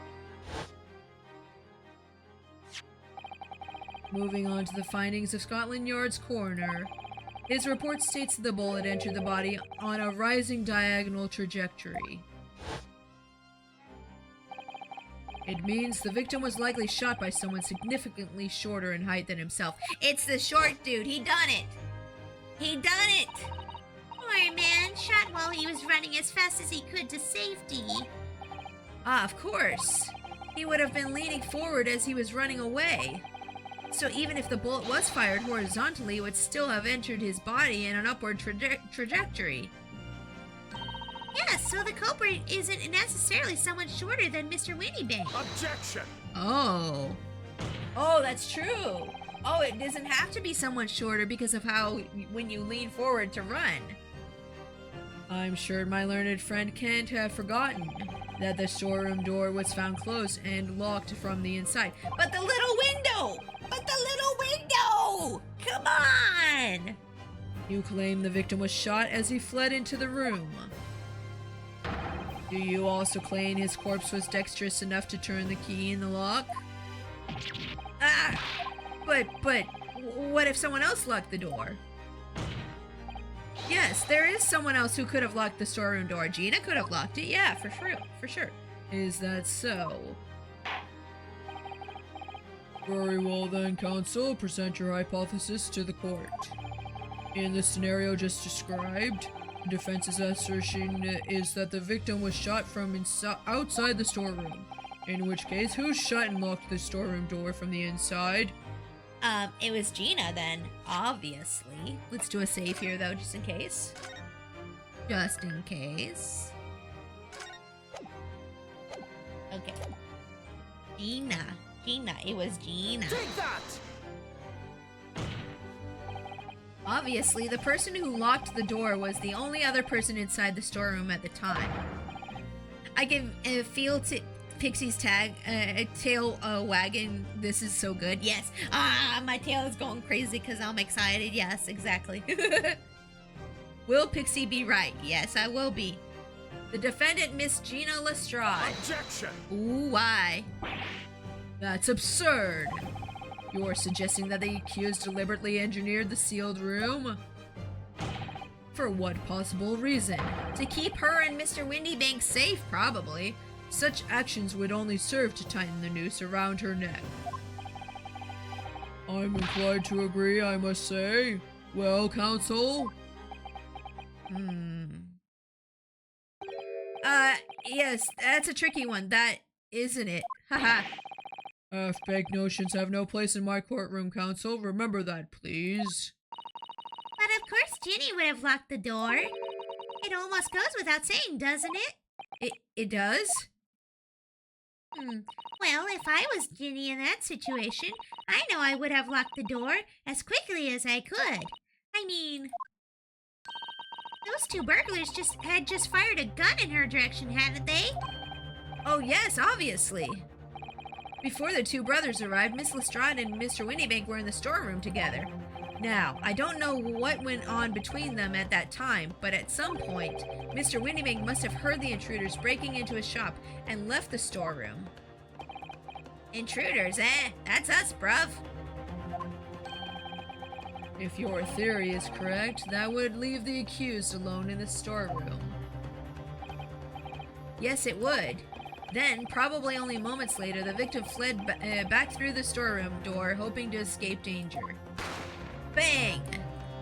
Bang! Bang, bang! Hit in the back by the bullet, Mr. Windybank fell to the floor, where he was, just inside the storeroom. And what we have to ask ourselves now is, what would the defendant have done in that moment?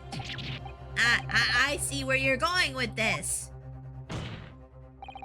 Outside the storeroom was a terrifying killer who had just murdered Mr. Windybank. As soon as that thought struck Miss Lestrade, she slammed the door shut and locked it. In order to save her own life. Hold it! That's right. That's right. But we ain't the ones who done it. We ain't, Gov, we ain't. You gotta believe us. I mean, come on, we'd never shoot no one. Objection! Lies. Lies. You shot Mr. Sholmes. That's blatantly untrue. I know for a fact that you would. Because before my own eyes, you shot Mr. Hairlock Sholmes. There is only one logical conclusion here. Mr. and Mr. Skulkin, you brothers had every opportunity to have been the true perpetrators of Mr. Windybank's murder. Let's freaking go.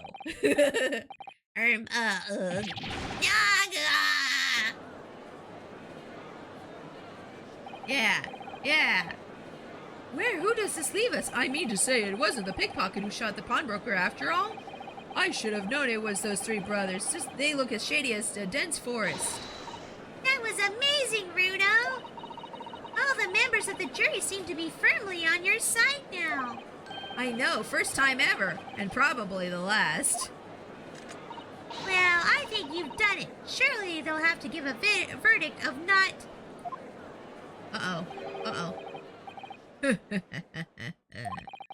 An admirable effort, my learned friend.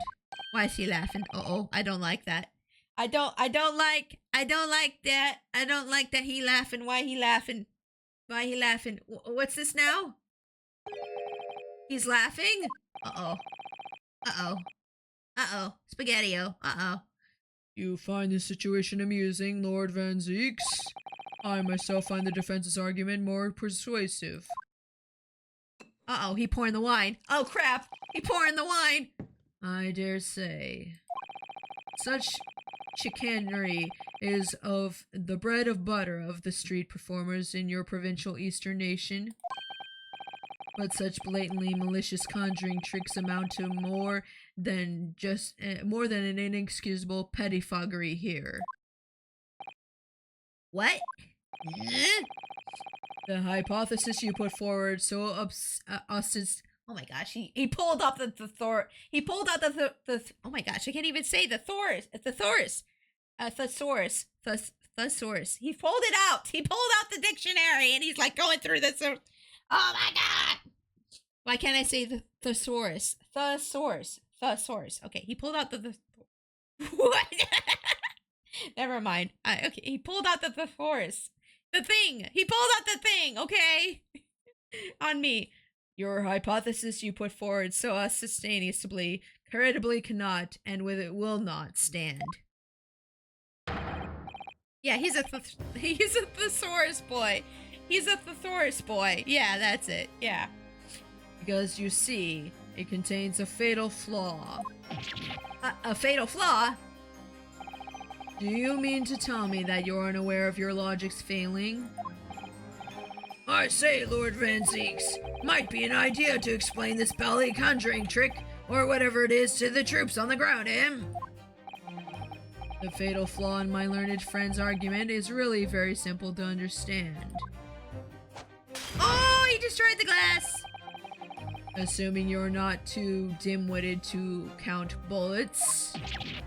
By George, count bullets? There's 3 bullets. I know. They're gonna say there's a bullet in the calendar, there's a bullet in Sholmes, and there was a bullet in Mr. Winniebanks. And there's only 2 bullets that we know of that have been fired, so there's probably a 3rd gun somewhere, or somebody's lying about how many bullets have been fired. Yep, I know he's gonna point this out. I knew it. I freaking called it. I was thinking this, and I was like, please don't. By George, count bullets? Oh dear. He noticed then. Yes, he did. Yep. Huh? What's everyone talking about? Counsel? Yes, sir. Tell the court how many bullets were found at the scene of the crime. 2 bullets. Correct.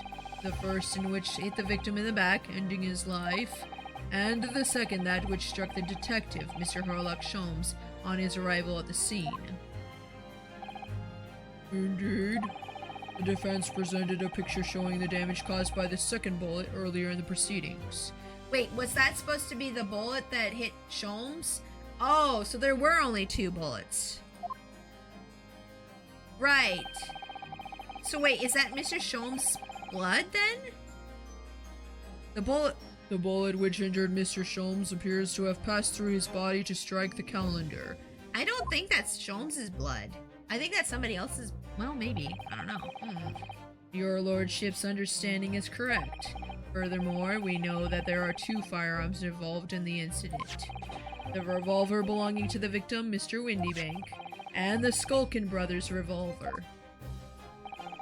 The evidence shows that a single bullet was fired from each gun. Yes, indeed it does. A single bullet from each. Now then, my learned friend. You yourself told the court only moments ago that these 2 brothers shot Mr. Herlock Sholmes right before your eyes. Yes, I did. Oh my goodness, I think you'll find that if a single bullet that was fired from the brother's gun hit Mr. Sholmes, it means...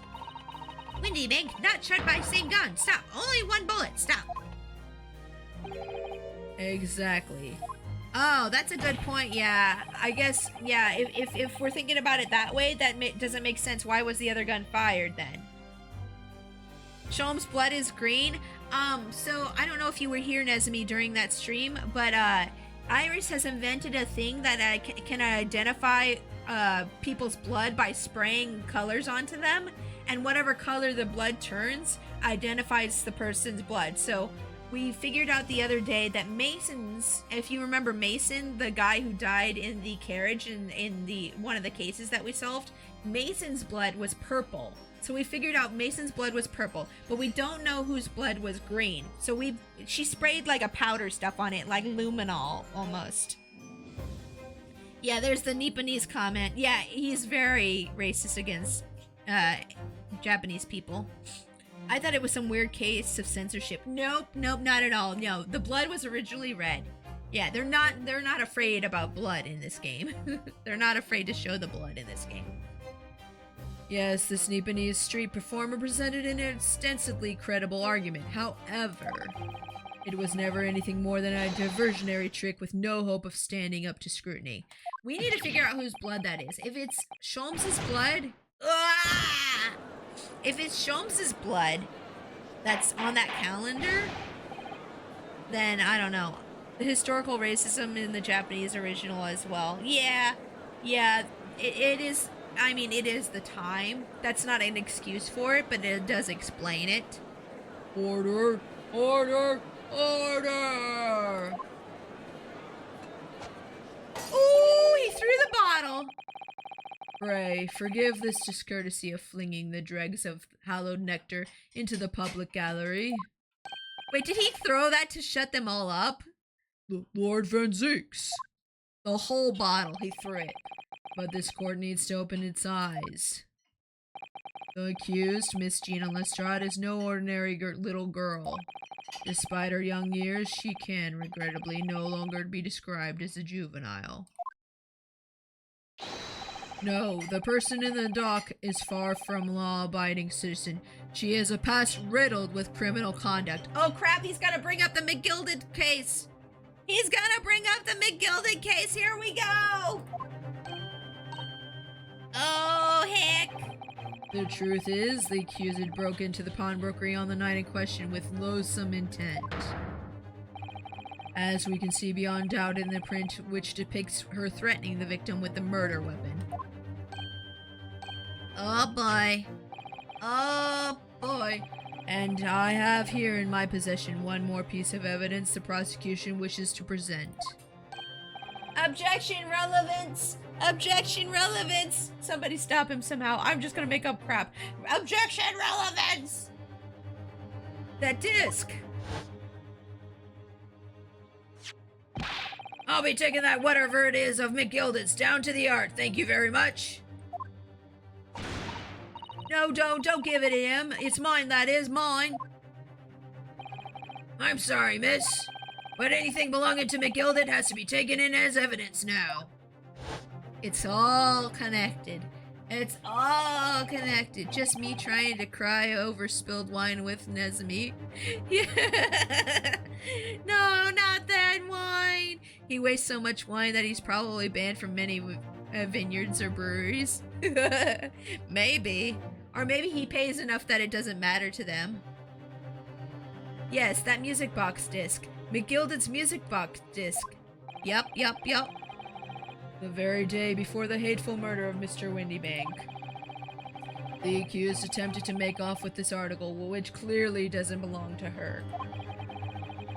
And with none of the subtlety of a pickpocket, I might add, but by brute force and brazen impudence. Sorry, I gotta burp. Hold on.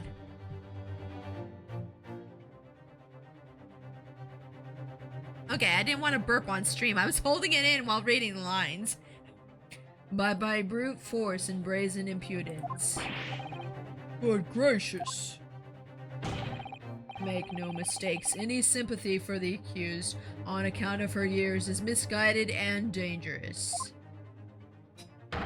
There are no depths to which this girl will not stoop if pushed, no crime she would not commit. The court forgets the fact of at its peril. I see. I think it would be prudent to take this music box disc into evidence counsel as a grim testament to the defendant's character.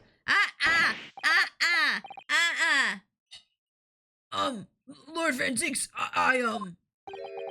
Inspector Gregson, what? I thought that was Ryu. Yes, Inspector. we had a meeting yesterday at the yard with the prosecution service, and, I think it was agreed that the disc wouldn't be used as evidence. What's this all about? Why is the inspector acting strangely? That's the first time he's said anything to Van Zeeks at all. I'm unaware of any such meeting. But those were the instructions right from the top. The government bigwigs were insistent.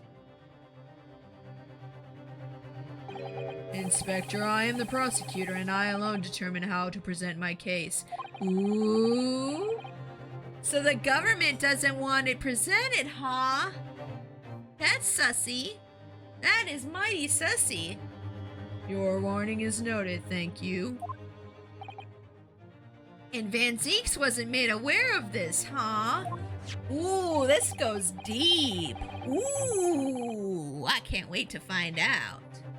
The prosecution wishes to proceed with submitting this disc as evidence, my lord. This is gonna get him targeted. Mark my words, if something happens to Van Zeeks, this is why. Because he did this, okay? Mark my words. Indeed, bailiff. The music box disc has been entered into the court record. Okay. The prosecution has established the accused's motive, opportunity, and baseness of character. There is nothing more to add. He's so flamboyant. I love him. Ladies and gentlemen of the jury, I await your informed decisions and rest my case. Yeah. You go ahead and bow, mister. I don't believe it. I had the jury on my side for once, and for all of 5 minutes. Oh dear. It wasn't even for 5 minutes, Runo. My lord. I don't know who's saying that. My lord, wonder if I might say something at this point? Proceed, Mr. Foreman. Been stumbling about in a bit of fog up until now, if truth be told, but all of a sudden, the answer's bally obvious to me and my men. There's only one thing for it. Oh no. Oh no. Oh no. Oh no, you didn't. Very well, the court will hear from the jury. Ladies and gentlemen, you will present your leanings as the defendant's culpability. Guilty. Oh crap. Guilty. No, shut up. No. Shh. Guilty. No. You shut your cute Guilty. little mouth. You shut your cute. No. Shut up. No. Stop it. No. Don't you hit those. Hey, no. What the heck? The heck? Let me at him. You're wrong. You're all wrong. We have a consensus among the jury, it seems. Am I gonna have to do another summation examination? Another? Really? When you have eliminated the impossible, whatever remains must be the truth. That's my line. I wrote that for Hurley. How dare he use it against us? Don't worry, Iris. I don't think we're finished yet. There's still more to this case than we realize. There must be, because there's one thing that I'm absolutely certain of. Gina didn't shoot Mr. Winniebank. That's beyond any doubt. Very well. We will proceed with the second summation examination of the day. Mr. Foreman, are you and the other jurors ready? Gyrodep Squadron is primed and ready for action, sir. Hold on a sec. My hubby needs to talk to me.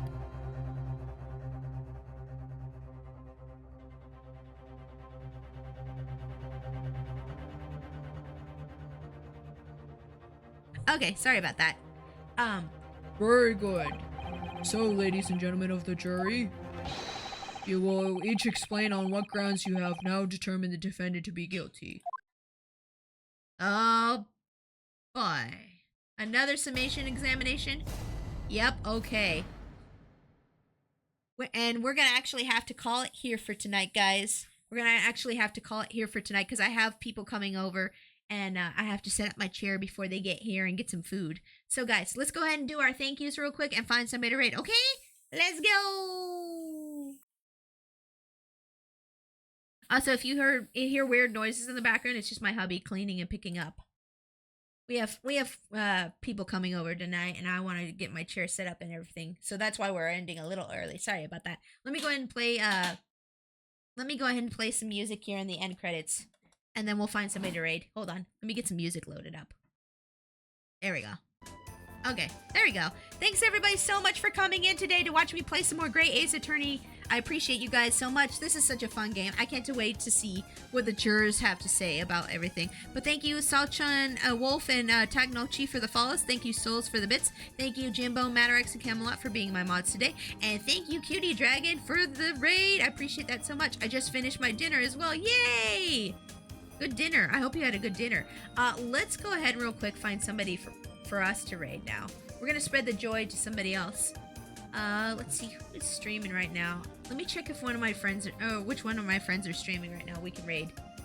Oh, you're not streaming anymore. Oh, poopy. Let's see here. I'm checking it out real quick. Hold on.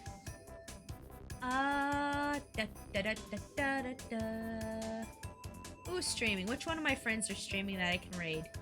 Give me a moment to figure it out. I'm sorry for the wait here. Oh, Hayleen's streaming right now. Let's go ahead and raid Hayleen. I haven't raided Hayleen in a little while. Yeah, we're gonna raid Hayleen. She's a they're a magic cat VTuber. They're a magic cat VTuber. They have like a little wizard hat on. They're really nice. I've collabed with them a couple times. We're gonna go ahead and raid them. And then when you guys get in there, make sure to use the raid message, which as always is Trash Panda Army Raid. And if you're a subscriber, you can copy and paste this message here to use the raid emote. Guys, I'm going to be back on Monday. On Monday, we're going to be doing an art stream. Actually, wait. Is it Monday? Monday's my anniversary. I might still be streaming on Monday. I'm not sure. I might not stream on Monday, depending on what hubby and I want to do for our anniversary. Our wedding anniversary is on Monday. But I'll let you guys know on my Twitter and on my Discord what we're going to be doing those days. But I'll see you guys on sometime next week, and I hope you have a great weekend, and take care and have fun in Hayleen's stream. Bye-bye!